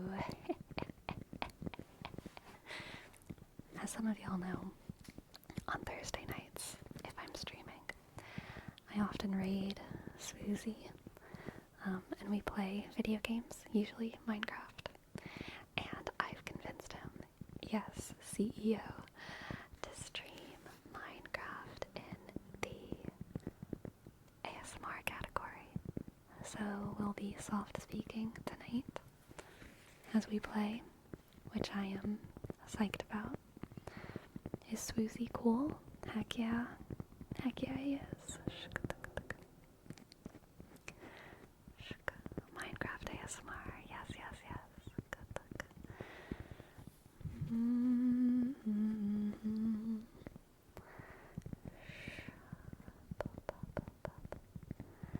Yep, no more normal sleepy voice. She's dead. She's gone. I'm sure we'll do more normal gaming streams at other times, but not tonight. Not tonight. Sleepy, if you were to write a novel, what type of characters would you write and what type of book would it be? If I knew the answers to that question, Jerome, I'd already be writing a novel, okay? Sleepy, what is the hardest thing about being a content creator?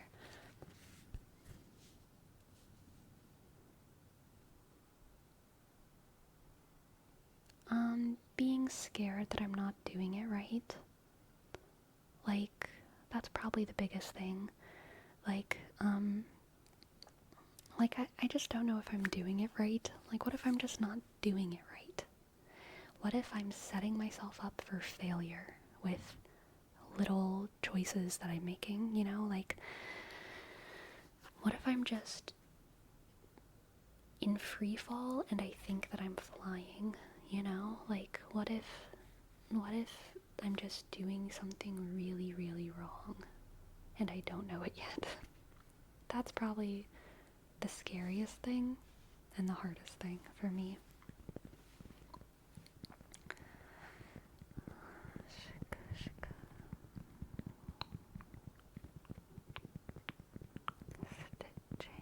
Stitching. What do you think? Out of 100%, how right do you think you're doing?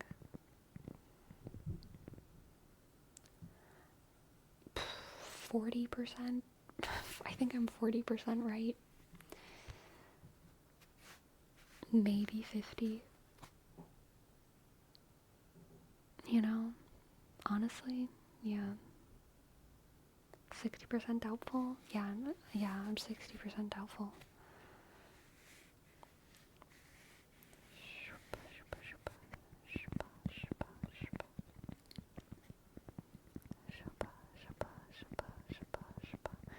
They're all making it up anyways. I know.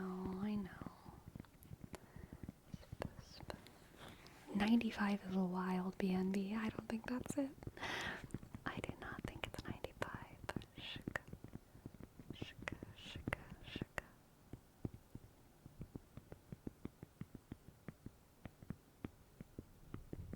Why do you think that?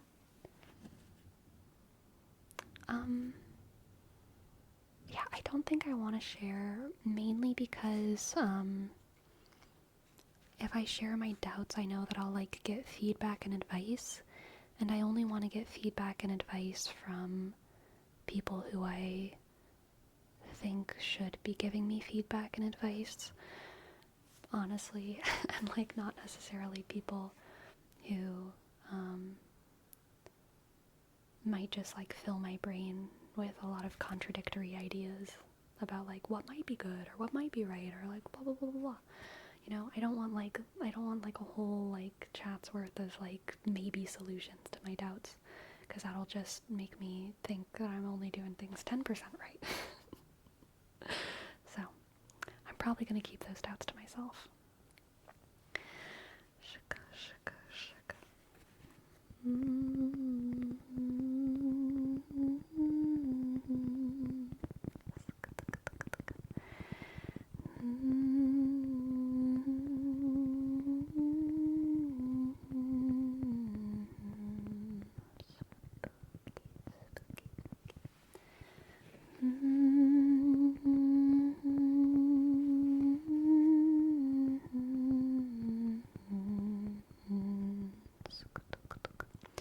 I think one of my biggest, I guess, questions is like long term. Every content creator who's like a long term content creator usually ends up transforming their content and exploring in different genres. And they kind of need to do that in order to keep their work sustainable. And I don't know what that's going to be for me. Like I don't know what that's going to be. I know that it's necessary eventually, but I don't really know when that's going to be necessary, and I don't know what it's going to be. Like, I just can't predict it, and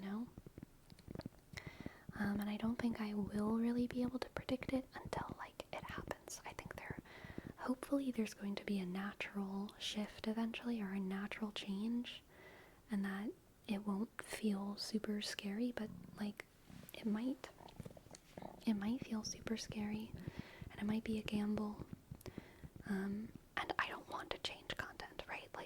Like I want to, like, keep doing this forever and have it be sustainable forever, but part of the fear is, like, but it seems like most people do end up, like, shifting and changing and growing in different directions, and that's how it stays sustainable, so I need to be, like, open to that, and I'm like, I don't know what that's gonna end up looking like in the long term. I don't know what that looks like for me down the line, but we shall see. We shall see.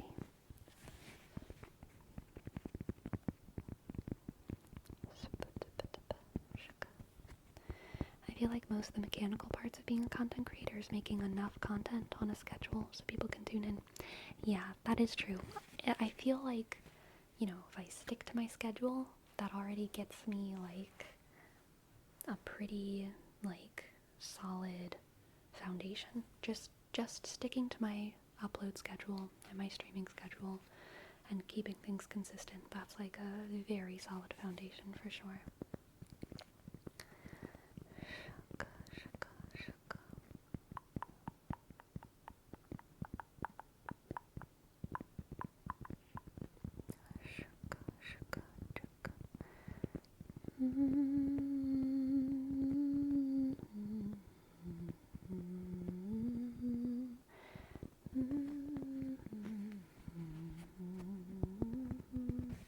Definitely Takan.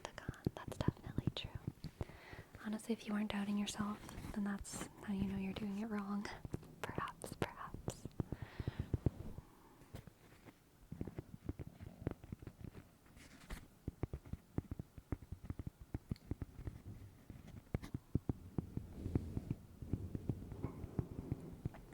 I happen to know that ASMR 180-degree immersive experience is underserved. Yes, I've actually considered that before, specifically because I used to use I have, like, a Quest headset. I never use it anymore because over time it just got too uncomfortable with glasses. But I did explore ASMR in VR, and there is, like, hardly anyone doing it, so it's definitely something that would be fun. The biggest struggle with 180-degree VR recording is that means you need 180 degrees of a vibe, okay? How many degrees is this? I don't know how many degrees this is, but outside of this frame, there is not a vibe, okay? There's not a vibe. There's just mess, okay? So, like, having 180 degrees of a vibe, that's work right there. That's work. This is maybe 50 degrees? Yeah. Like, even the fact that, like, my sunset light starts going out around here in this circle, and this is just, like, not well lit, even that sometimes makes me feel like, I want to make that lit, but then I don't like that the cat tree isn't lit, so it's like, I'm losing vibe over here. I'm losing the vibe. Very sad. Very sad. The vibe is leaking. Exactly.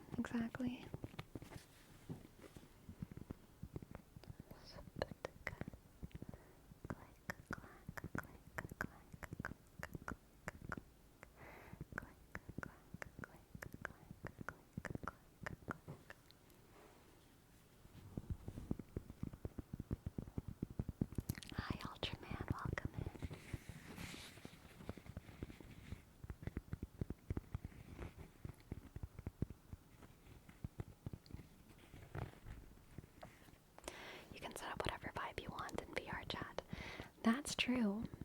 That's true. We could get Loser Mars to make a to make a beautiful avatar for me, and then we'd be set. We'd be set. I actually really like VR chat ASMR. There's something about like the strangeness and cartoonishness of it that I do find very tingly. I really like face touching in VR chat.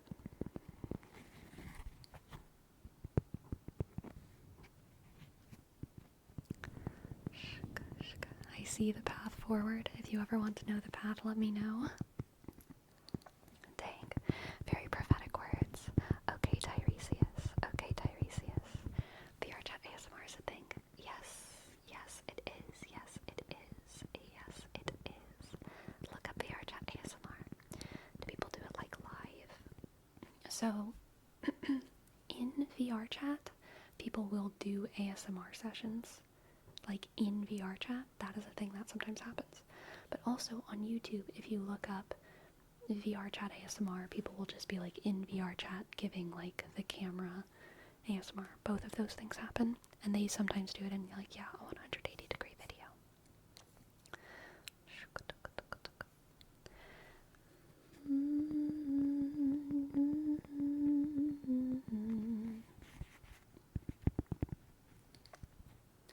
How to work in VR chat? If it's in VR chat, it's not a content thing. It's just between you and someone else. It's like doing ASMR with someone in real life, except there's a culture for it in VR chat. Like there are some worlds, some maps where like it will be set up like a hairdresser's place, and it's like specifically made for ASMR, where they have like binaural sound, and you're supposed to like go into that map with a friend and like do ASMR on them. Which is pretty fun and pretty cool, okay? Pretty cool. Okay, but actually doing it with a lot of people, how do you feel about communal ASMR, doing a VR chat room and everyone participating, similar to like old grooming circles?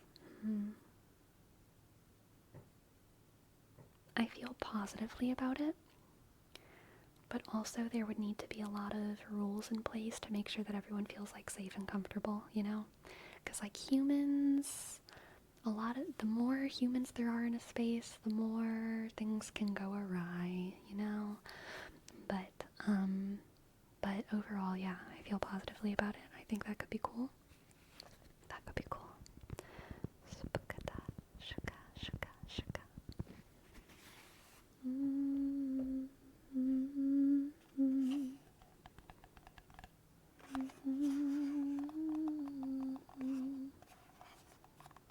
It strikes me as a hole in the market. In theory, everyone could be sat in the same chair.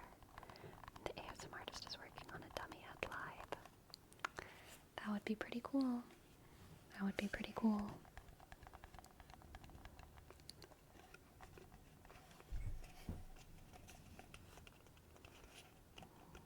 Maybe I should like,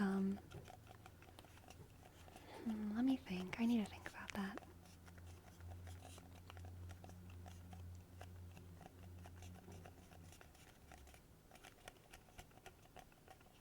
There's ideas that I have. I don't know if I want to share them yet. I need to think about them.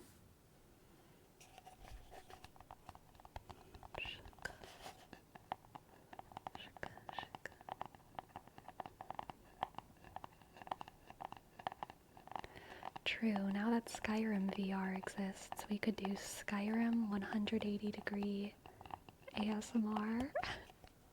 Putting a bucket on your head. ASMR. Sharing a sweet roll with you. ASMR.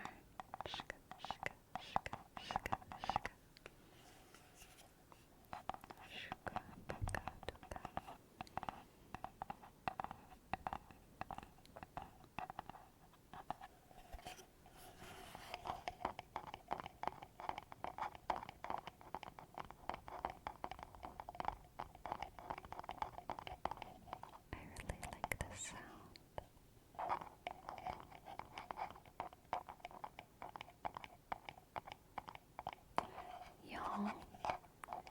my Hearthstone MMR is 7,302. 7,302. I'm very, very excited. Thank you, OJ Toothpaste. Thank you, thank you, thank you. The climb is real. My highest was 7,329, I think, but then I lost. I got like 7th place in a game and had to like win 2 more games. Thank you, Derpy Bola. Thank you.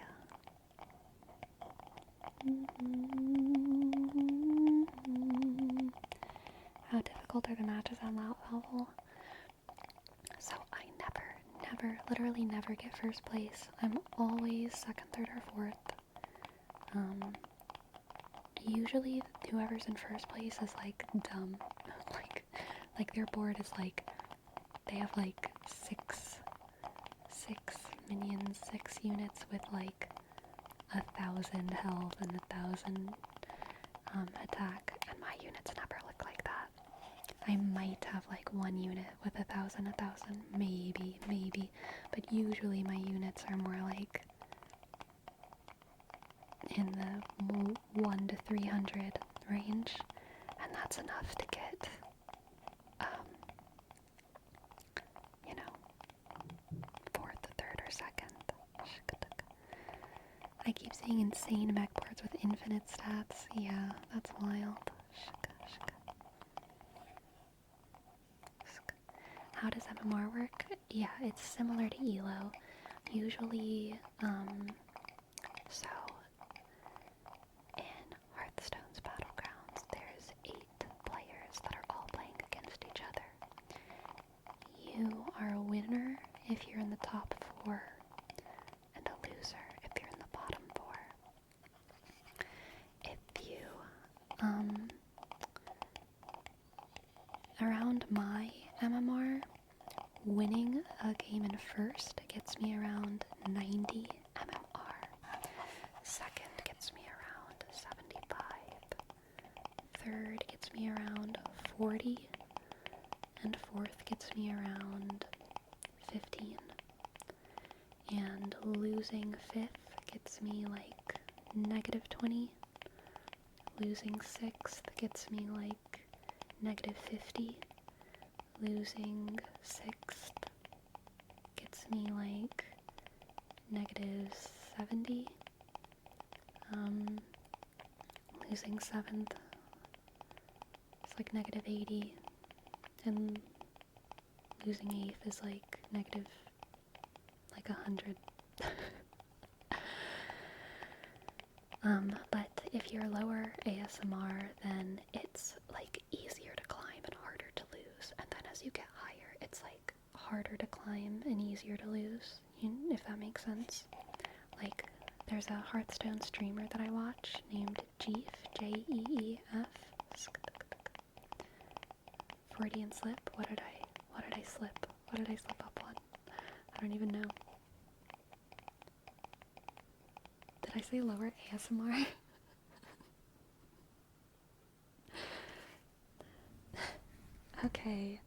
Okay, fine. We'll change the counter in the title. Okay, done. Okay.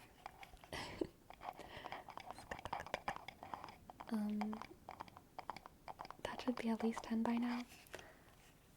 Look, if no one called it out, then it didn't happen, okay? Did y'all tell me to move up the counter? What was the last thing I was wrong on, huh?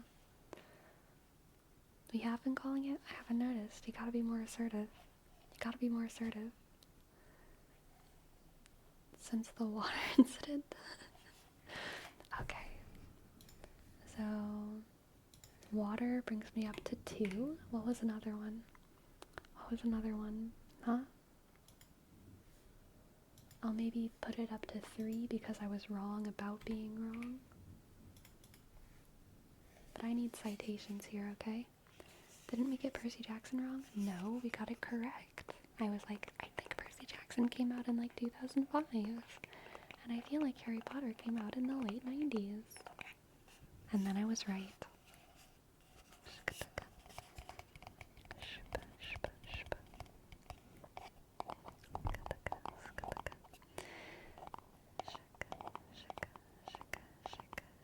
Yeah, chat got that wrong. Get it straight. Get it straight.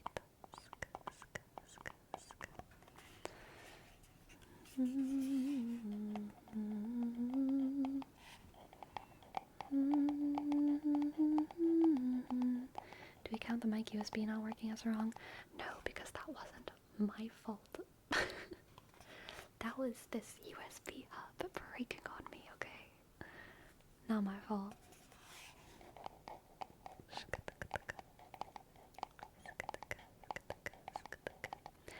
Dragon Llama, thank you for your sub. Thank you, thank you, thank you. Thank you very much. Thank you, Dragon Llama. D R A G O N double L A M A click 1 2 shuck shuck shuck shuck shuck shuck shuck. Ah, tracing the S.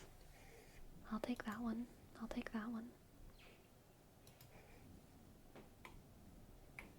There we go. There we go. Alright.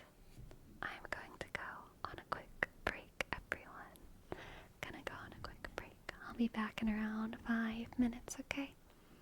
5 minutes, 5 minutes, 5 minutes. I'll see y'all soon. I'll see y'all soon. I'll see y'all soon.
Hello. I am returned. I have come back to give you tingles whether you want it or not. I am here and you will tingle because I am done drinking water. You cannot help but get a tingle now. I will take your brain and make it into mushy mushy tingle. Mushy mushy tingle, okay? Sacré bleu, chocolat, tingle, tingle, tingle, ASMR, chocolat, ASMR, chocolat. We do love tingle, we do.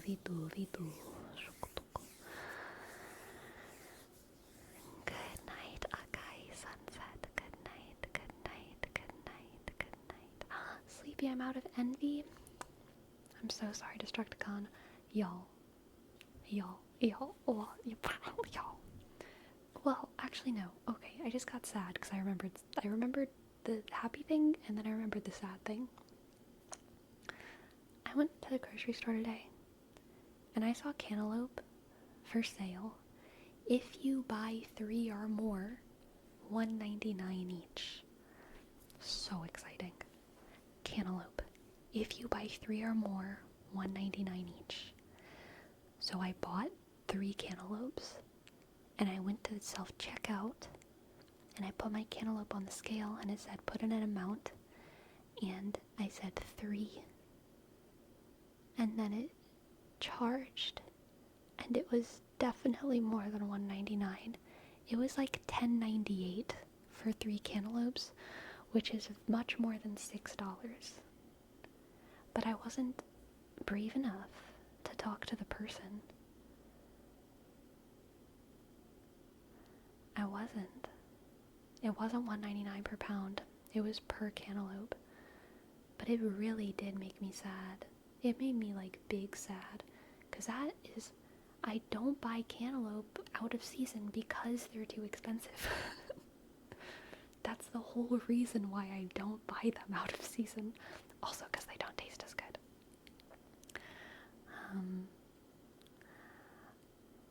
$10 for 3 cantaloupes sounds ouch. Yeah, big ouch. I guess those 3 cantaloupes is all I'm eating for the next week. I'm kidding. I will eat more, but like, Sleepy, next time that happens, let me talk to the person. We need those deals. I know.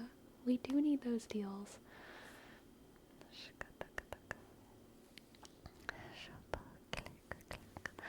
Oh, isolated matrix. Do you like the French accent? The sort of mixture between the French and the Russian? I don't actually know what this is exactly because I sort of switch from French to Russian. It is mostly French because of the way I say my R's, I believe. But random folklore. Thank you. Thank you so much for gifting by the subs. Thank you. Thank you in folklore. Ashk. Hey, and click D. O. Shk. M. Click. Apsk. O. L. K. Shk. Shk. L. O. Arsk. Isk. Merci beaucoup. Random folklore. Thank you. Can you advise me on my new superhero costume and tell me not to wear a cape? Well, if you're not wearing a cape, you definitely need an interesting hat. You need gloves. And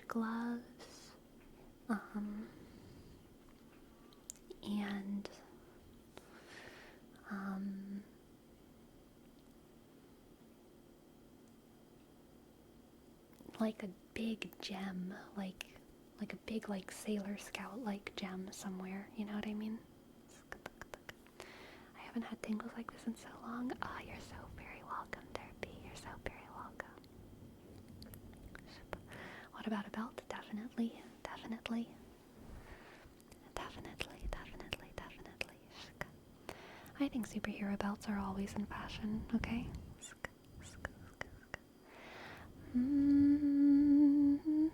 Have you ever seen Destructicon the Big Red Boot? Do you know the Big Red Boots? Do you know the Big Red Boot? Boots? Boot boots? Yeah, that's what you need. You need some of those, okay? Yes. Yes, the Astro Boy boots. Yes.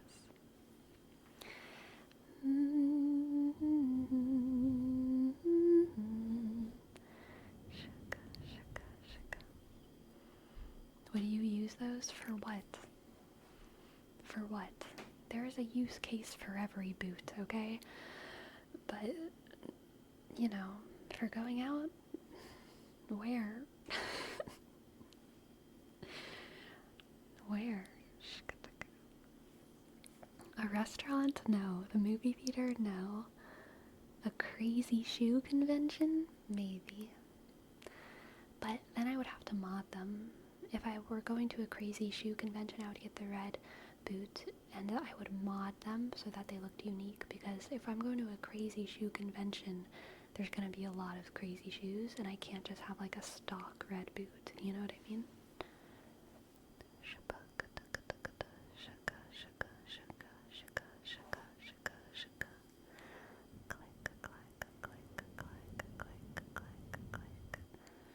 The big red boot is like the most basic of the crazy shoes. Oh, listen to this.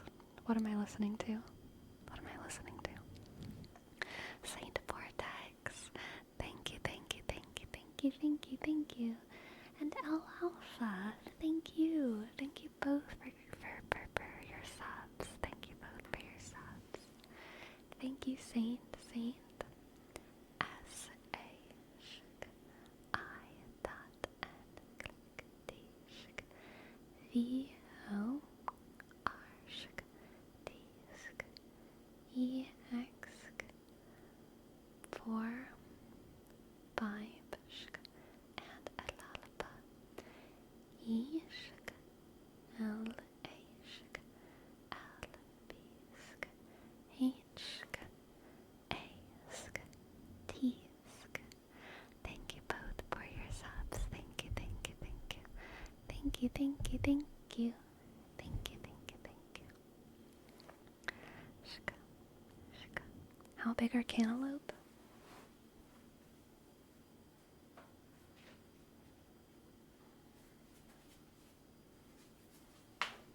They're about this big.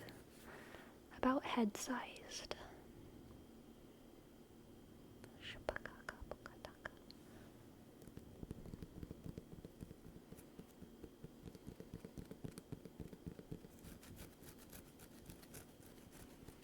Hello Swifty, welcome in.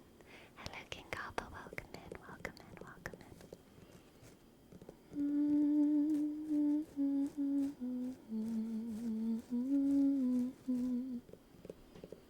That's the great thing about living in a small place. You have everything right next to you, y'all. Like in my head, this was like all the way in the kitchen, but like that's 2 steps over, you know?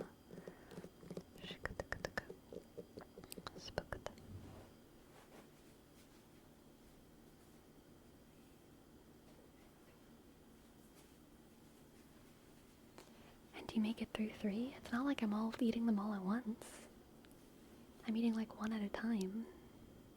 You know what I mean? 1 at a time. Usually you go out with someone and that person shows up wearing those red boots. What's your first thought? My first thought is, damn. They clearly want to like have the easy route for a conversation starter, you know? Like, that makes things easy. What are those boots? Oh my god, are those the big red boots? That's all it is. That's the whole thought. Like, wow. It's kind of a gift, honestly, of a conversation starter. Like, makes it very easy. It's like when someone has like it's like when someone wears cat ears. It's like, okay, you're clearly signaling that this is the conversation starter, you know? Oh, soda blonda, I exclusively eat them with a spoon because because I never feel like cutting them, okay? Exclusively with a spoon. My first thought is they spent too much money on those shoes. Ooh, that's fair. It depends. You know, it depends. Maybe maybe that was like their one big purchase of 2023 or something. Watermelon with a spoon? No. None of isolated, you're clearly not well versed on melon eating, okay? You cut it in half, and then you scoop it out with a spoon. Watermelon's the easiest one, actually. It's the the least hard.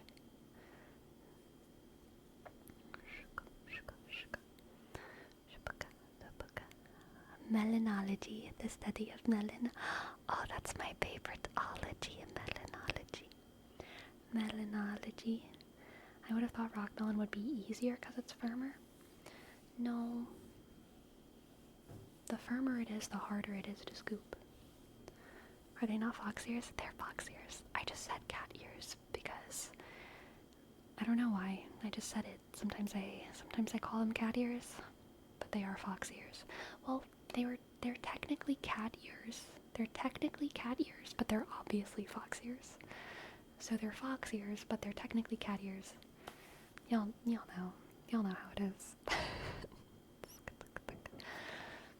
They're whatever kind of ears you want them to be, okay? Whatever kind of ears you want them to be.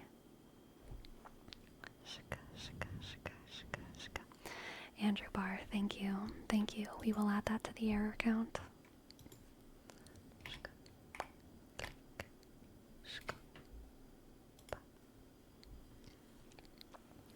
Alright, for dog glass of milk, we have a word rapport. Non sequitur, non sequitur, non sequitur, non sequitur, non sequitur, non sequitur, non sequitur, non sequitur. Are you the cat box that Sango has? Maybe. No, these aren't the right color. This would be much more blonde. But they're red. Red. Non sequitur. Non sequitur. Do you play video games? Yes. Yes. Non sequitur. Non sequitur. I will be playing Minecraft at 11 p.m. in about 35 minutes with one of my friends on their stream. Hello, Nikos. Greetings to Poland. Shuka. Non sequitur. Non sequitur. Non sequitur. Non sequitur. Non sequitur. Non sequitur. Non sequitur. Non sequitur. Non sequitur. Non sequitur. Everything is going to be okay. Persona Plata. Everything is going to be okay. Everything is going to be okay. Everything is going to be okay. Everything will be okay. Everything will be okay.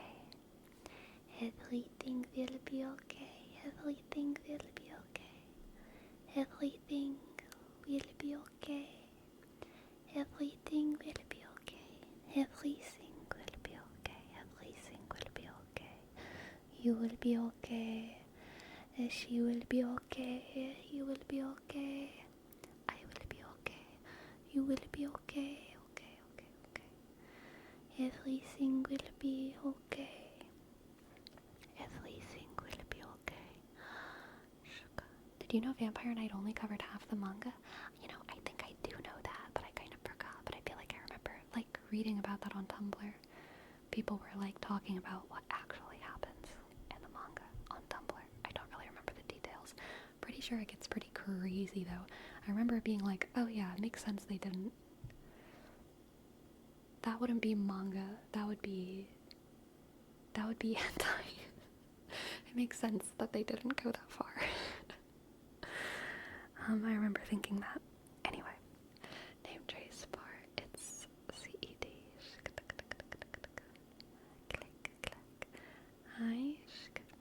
shk, S-C-E, shk, D, click, I, dot, 1, boop. Here it goes off the deep end more so than Twilight. Oh yeah, I mean even the anime kind of goes off the deep end. I mean like, it's like very explicitly incest. Sorry if I'm spoiling things, I didn't even think about that. Explicitly incest happens, though, and they justify it. They're like, but we're vampires, so it's fine. But it's like,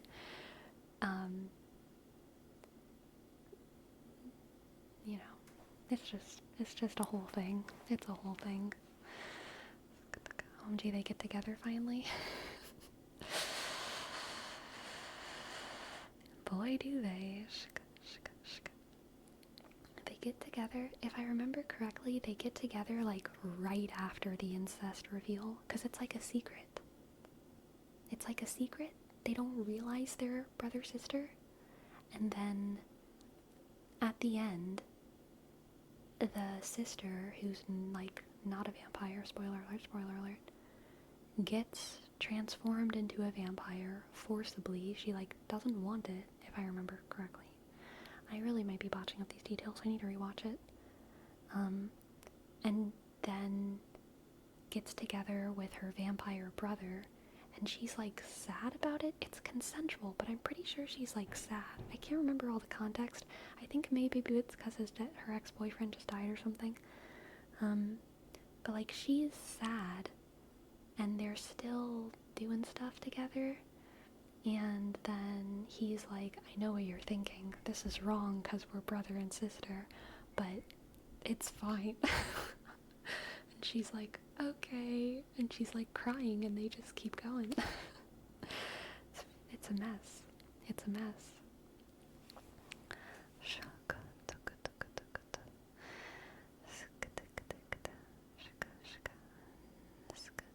Don't all vampires would be related?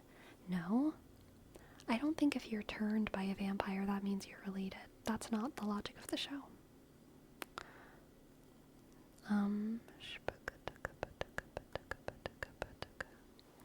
He's like, our mom and dad were brother and sister, so you should be happy about it. And yeah, what a mess, what a mess.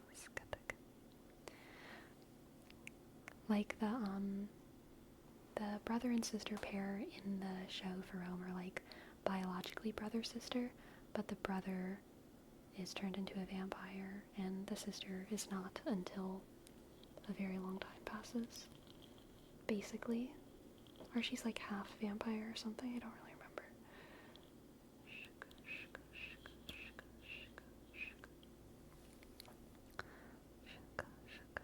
Depends on your vampire lore. Sometimes killing the first vampire would kill all vampires. Yes, yes, that's always a fun one. Always a fun one.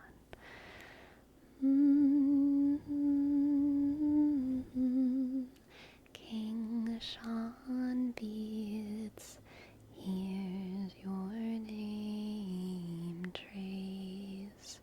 King Sean Beats, K I N G S H A U N B E A T S. Supercalifragilisticexpialidocious.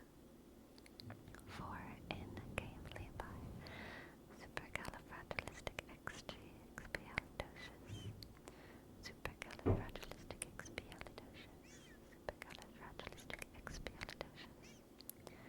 Supercalifragilisticexpialidocious. I feel that vampire partnership logic has a fault somewhere. So if you're hyper traditional, then you could have the take that any kind of like humanoid partnership that is like necessarily infertile is like perverse. But most of us are too based to believe in that nowadays. So, yeah, but I think there is like an old traditional like idea that is kind of in a lot of culture still. That like, you know, if you're entering a partnership with someone and you're like never gonna do the deed, then that's like a perverse crazy thing. Or if you're entering in a partnership and with someone who's infertile, then like that's somehow bad. Or yeah, gay people shouldn't, whatever, but like that's not, obviously none of that is true. So yeah, but I think that some people could have a similar like instinctive psychological aversion to like vampire relationships because of the same reason. Like two dead people being together, that can't create new life. That must be wrong. BNB, I don't want to do that word rep, so I'm gonna refund your points, okay? Supercalifragilisticexpialidocious. Supercalifragilisticexpialidocious. Supercalifragilisticexpialidocious. If you were to be immortal like a vampire, would you be partners with a human? I cannot know that because I am not immortal. I imagine I would try to go for vampires, but like also the heart wants what the heart wants, and who knows. But I would probably like, I probably like wouldn't go to like speed dating with mortals. I would probably go to speed dating with vampires. And I would probably go to like social gatherings for like vampires. But like, you know, if you meet a human and you fall in love, then there you go. Little Trappist. Would you rather be a vampire or a werewolf? Definitely a vampire. Definitely a vampire. Little Trappist. Little Trappist. Little Trappist. Little Trappist. Little Trappist. Little Trappist. Little Trappist. Little Trappist. Little Trappist. Little Trappist. Little Trappist. Little Trappist. Little Trappist. Little Trappist. Little Trappist. Little Trappist. Little Trappist. Then why the ears now with vampires? Because I like ears. I'd rather be like a fox girl than a vampire. I'd rather be like an IRL cat girl than a vampire, okay?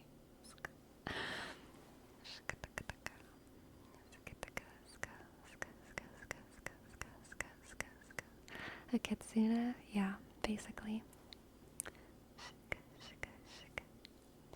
Little Trappist, little Trappist, little Trappist. Exactly, Pasta John, you have it. You have it down. Kitsune, better than vampire, which is better than mermaid, which is better than werewolf. Yeah. Yeah. Yeah. Yeah. That feels right. Kitsune beats mermaid. Yep, so does vampire. Vampire beats mermaid. You know why? Because it's not cozy. Like, the ocean's not cozy. But, like, kitsune and vampires have a little bit of coziness to them. There's a little bit of coziness in those.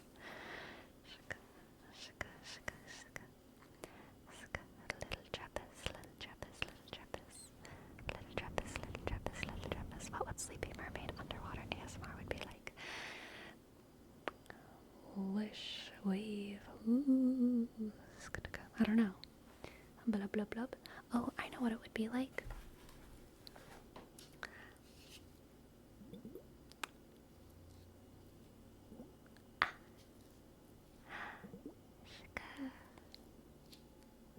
Shika. What about a calm ocean? No, that's not cozy. That's peaceful, but not cozy. That is different. Shika, shika. Shika, shika, shika.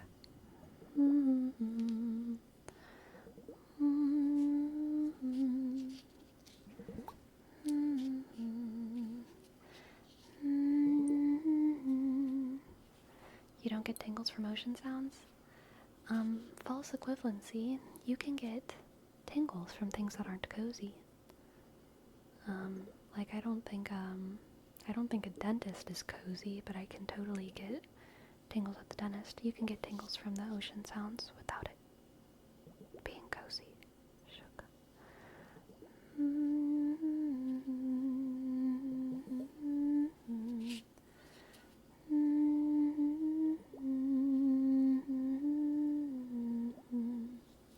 I get tingles from songs even, yeah.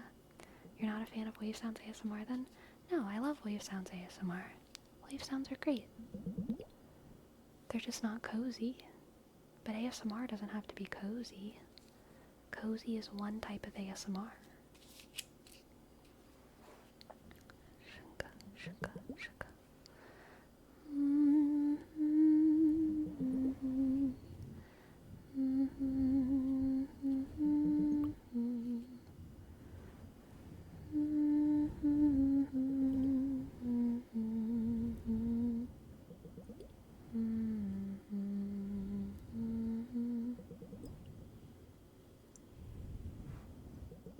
A type of chaotic ASMR exists. Well, I don't think cozy and chaotic are like the two kinds. Peaceful is not always cozy. There's a lot of ASMR that is neither chaotic nor cozy, but is like relaxing in its own way. Like Mean Girl role plays, or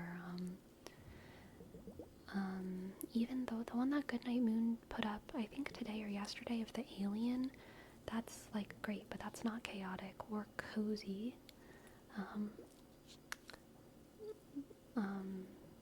But it's still very tingly. I loved that alien roleplay that Goodnight Moon did. Very, very excellent. But yeah, chaotic ASMR is a lot. There's a lot of chaotic ASMR.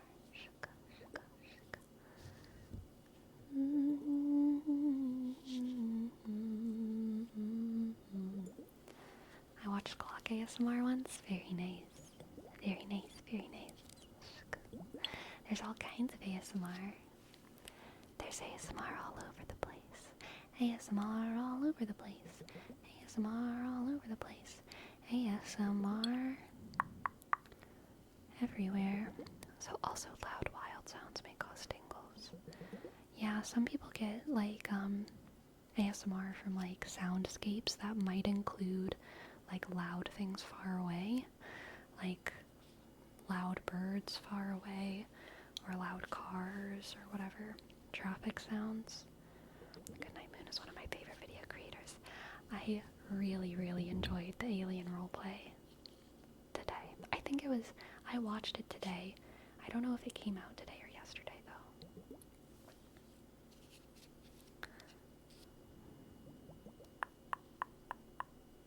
I think it's more apt to think of it as a medium than as a genre. Ooh. Yes. I agree with that. KFC, I agree with that. More a medium than a genre, really. More a medium than a genre.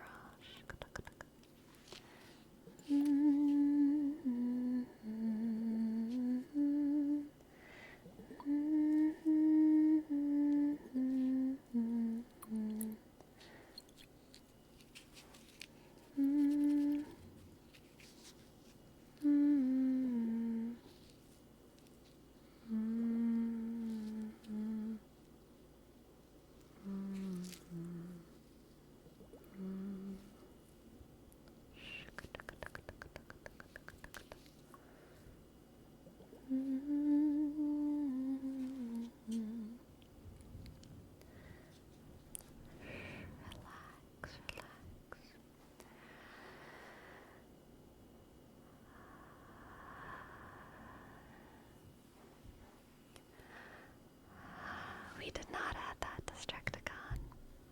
I will add that to the counter now. 5, 6. Done. Hello, the Rainbow Pig. Hello.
that's a trigger for a lot of people.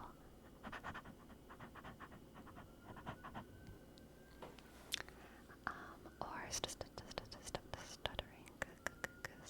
your words and speeding up and slowing down, speeding up and slowing down a lot. Kelly Belly does a lot of that stuff, and I do like her content. I don't like stuttering ASMR personally, but I do like kind of chaotic hand movements. So sometimes I like all hand movements. I like slow hand movements. I like fast hand movements. But Kelly Belly does a very good mix, and so yeah, I do like her stuff.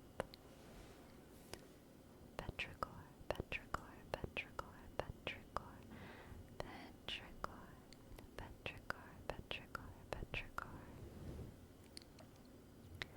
petrichor, petrichor, petrichor,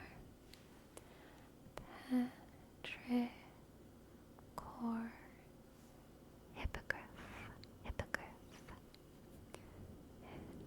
hippogriff, petrichor, petrichor, petrichor.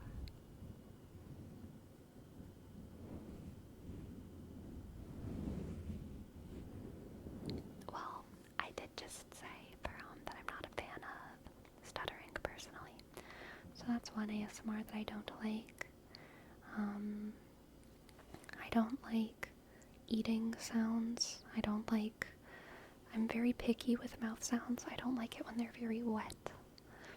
I don't like,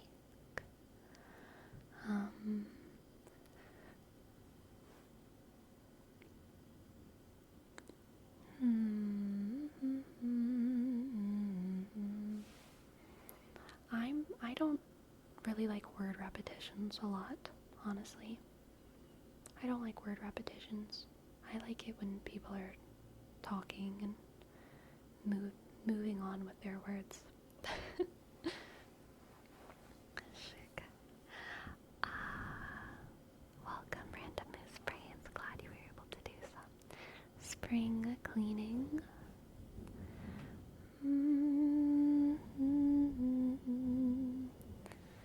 Light triggers is one I kind of avoid. I like light triggers. I do.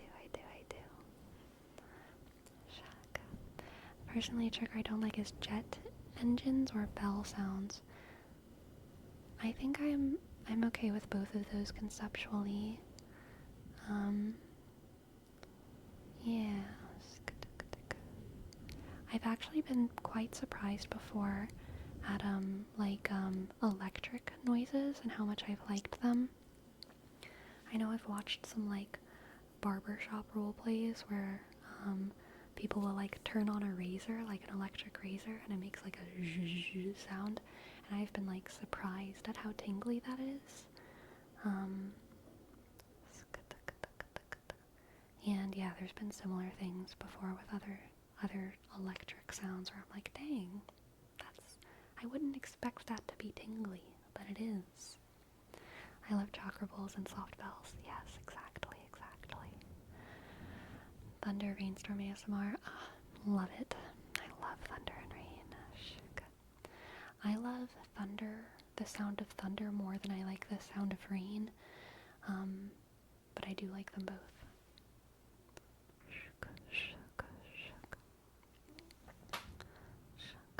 Yesterday when you raided Night Shifter, you did something like that with the mini fan. That was a nice sound, yeah. Did y'all hear that crack? That crack was my knee. That was my knee. Kind of crazy. Cracky knee. I find that certain triggers are more conducive to background noise versus sleep aids. Yes, there's a lot of ASMR that I watch to relax, but not to go to sleep.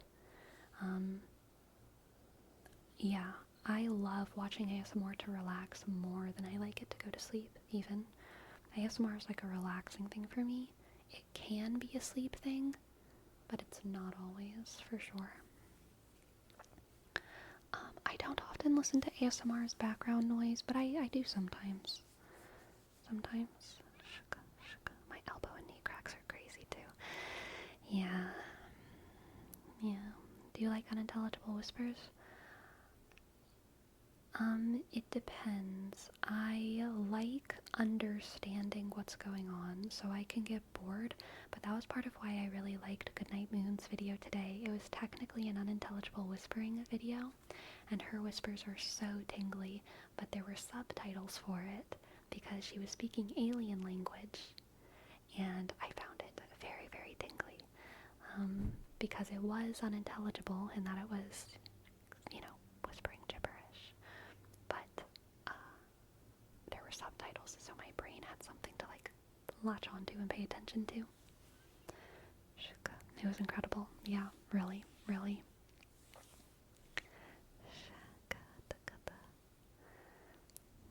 Good night, KFC Serbia. Sleep well, sleep well, sleep well.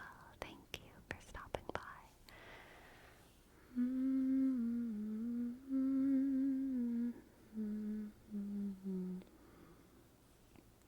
What about kisses, but not like eating the mic, more like soft kisses?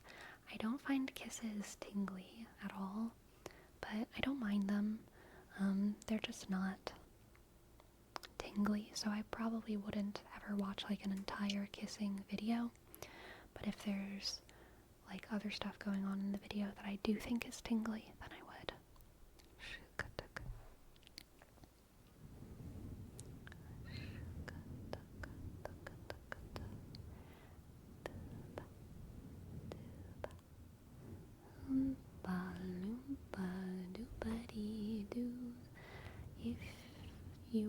If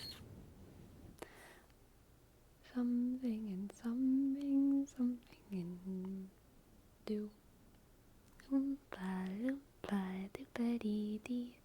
If you are wise, you'd listen to me.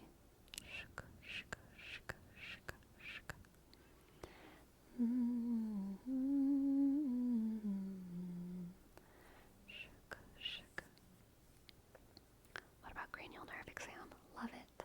Love it. You know what ASMR I don't like? Chiropractic ASMR, not because the sounds are bad, but because I get like secondhand pain. Ooh, opposite. I love chiropractic ASMR. I love massage ASMR, and I love chiropractic ASMR. So much. It's like one of my favorites, really. One of my favorites. I don't get secondhand pain. I get secondhand like release. Tapping is my favorite trigger. It's so tingly. A classic.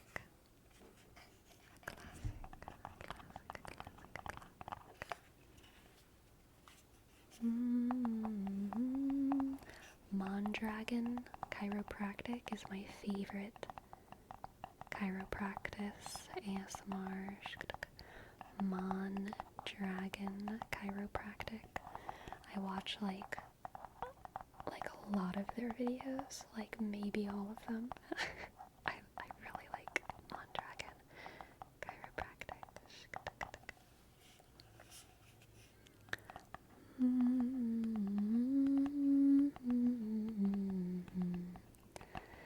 Sleepy, the other day you were short of giving the piggy a massage. Sad cracking sounds popped up again for me, and I remember when I liked it so much. It's so nice. May one day those come back? Yes.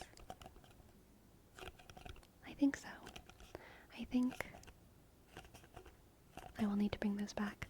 Unfortunately, I don't remember what I found that made that nice cracking noise. I remember I did find like an actual thing in my house that made a really nice cracking noise. And I don't have that anymore, nor do I know what can make just the right cracking noise. I do have bones, but these aren't actually the best cracks. They don't have the best timbre, okay? They're not like whatever I was using before, which was a little bit higher pitched and like it better. I liked it better. So I need to find something that makes the right cracking noises, okay? Carrick, thank you. you for your sub, Carrick. Thank you. K E R G 6. Thank you, Carrick. Thank you, Carrick. Thank you, Carrick. I do play my piano relatively frequently, but not on stream.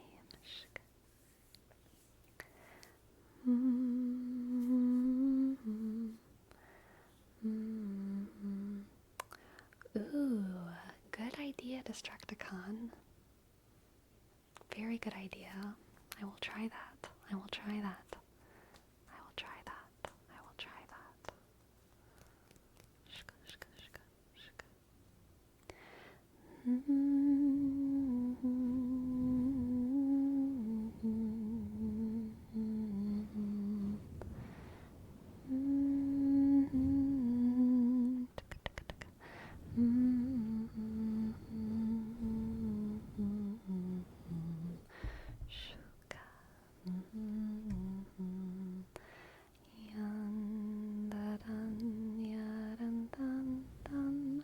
Vici. Here's your name trace. V I dot C. Nope. Let's start again. V I dot C I dot. Thank you, Vici, and thank you, Ferome, for keeping me accountable.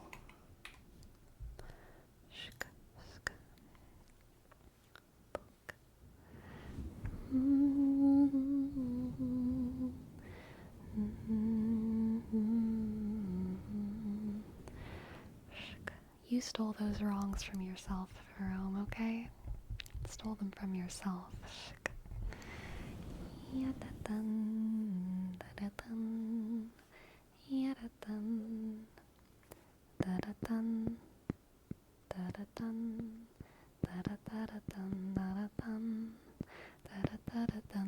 Not enough in your memory to remember them though.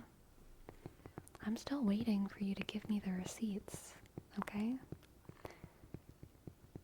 Give me the citation and I'll add it to the counter, okay?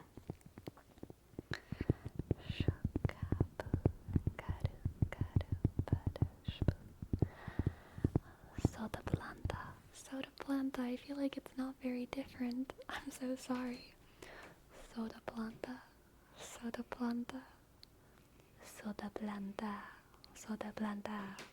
How is this? Soda planta.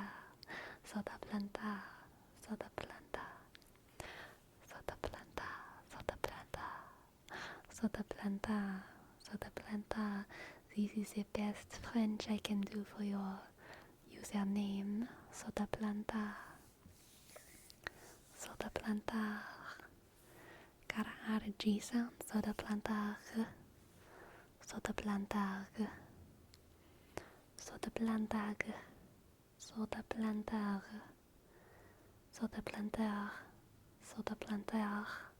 Like this. Soda planter.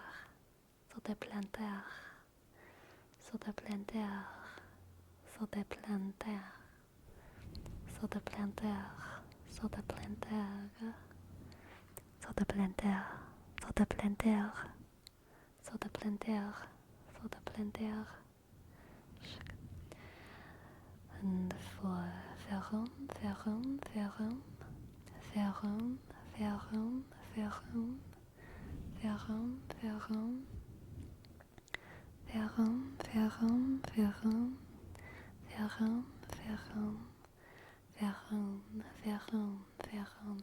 Ah, yes. What are we? What is the name of this stream? Tryers in Vietnamese? I know nothing about Vietnamese, Sinjo Bay.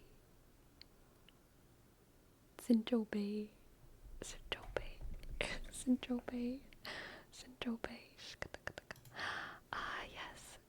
Tiburoncito. say tiburoncito. And y'all think of the name of this stream, okay? Tiburoncito, tiburoncito, tiburoncito, tiburoncito, tiburoncito.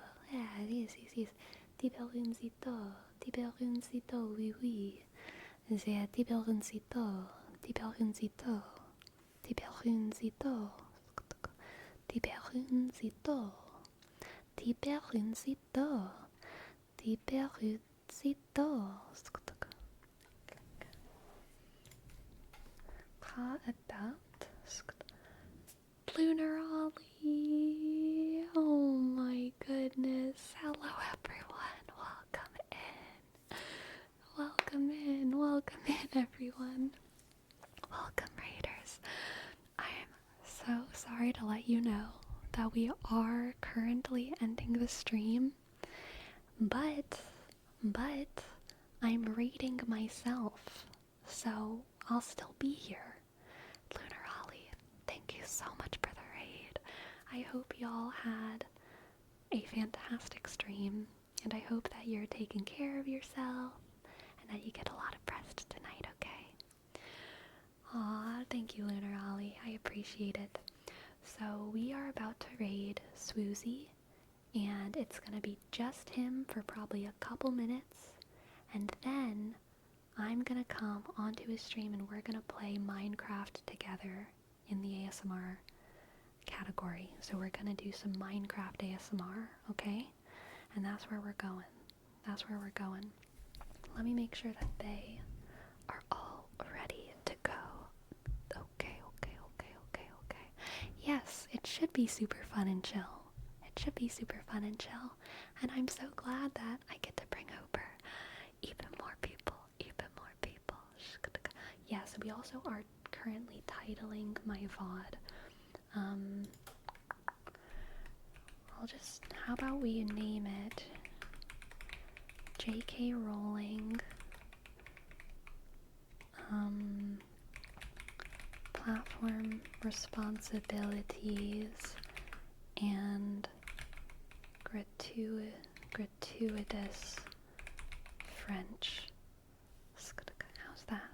How's that for a title for the VOD?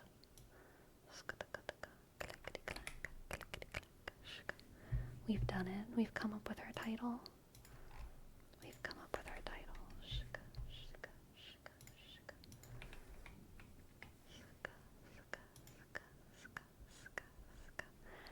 Yay, I'm glad that I have everyone's approval. Good night, Andrew Bar. Yes, Swoozy, the person who I'm raiding, has not started streaming quite yet, so we probably still have a couple little minutes here. Which is lovely. I can introduce myself to all of the Lunar Ollie people who are here. Hello, Lunar Ollie raiders. My name is Sleepy.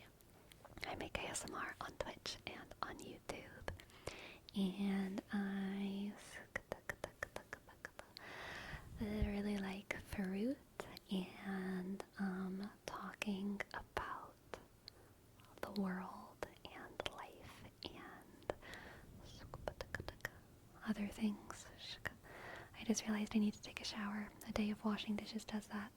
That is very true. I wish you much cleanliness in your future.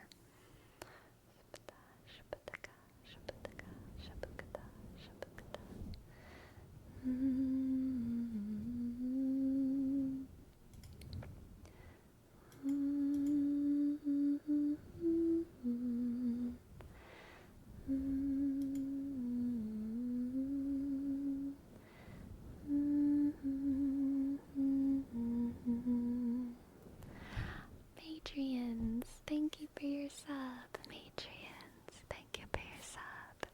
Thank you, Matrians. Ashk, Dishk, Arsk, I dot, Ensk, Z. Thank you, Matrians. Thank you. So, on tomorrow, I am picking up from the post office my 600 sub award magical costume change for the stream. So hopefully on Sunday, whenever I stream next, if we can make it there again, we will have the 600 reward. And also, I am opening a P.O. box. I'm opening a P.O. box. I still need to finalize some things with that, but hopefully I will have a P.O. box on Monday, and I want to use that instead of Throne, because Throne is a little bit annoying for some reasons. And I think that having a P.O. box is just easier for me and for everyone. I honestly kind of wanted to get it for myself because my mail situation where I live is like not good, and so I was like, maybe I just need a P.O. box. And then I was like, well, if I get a P.O. box, I might as well share it. What time will Sunday stream be, and what time zone? 5 p.m. PST. 5 p.m. PST. Probably be safer for anything you buy too. Exactly. That's what I think.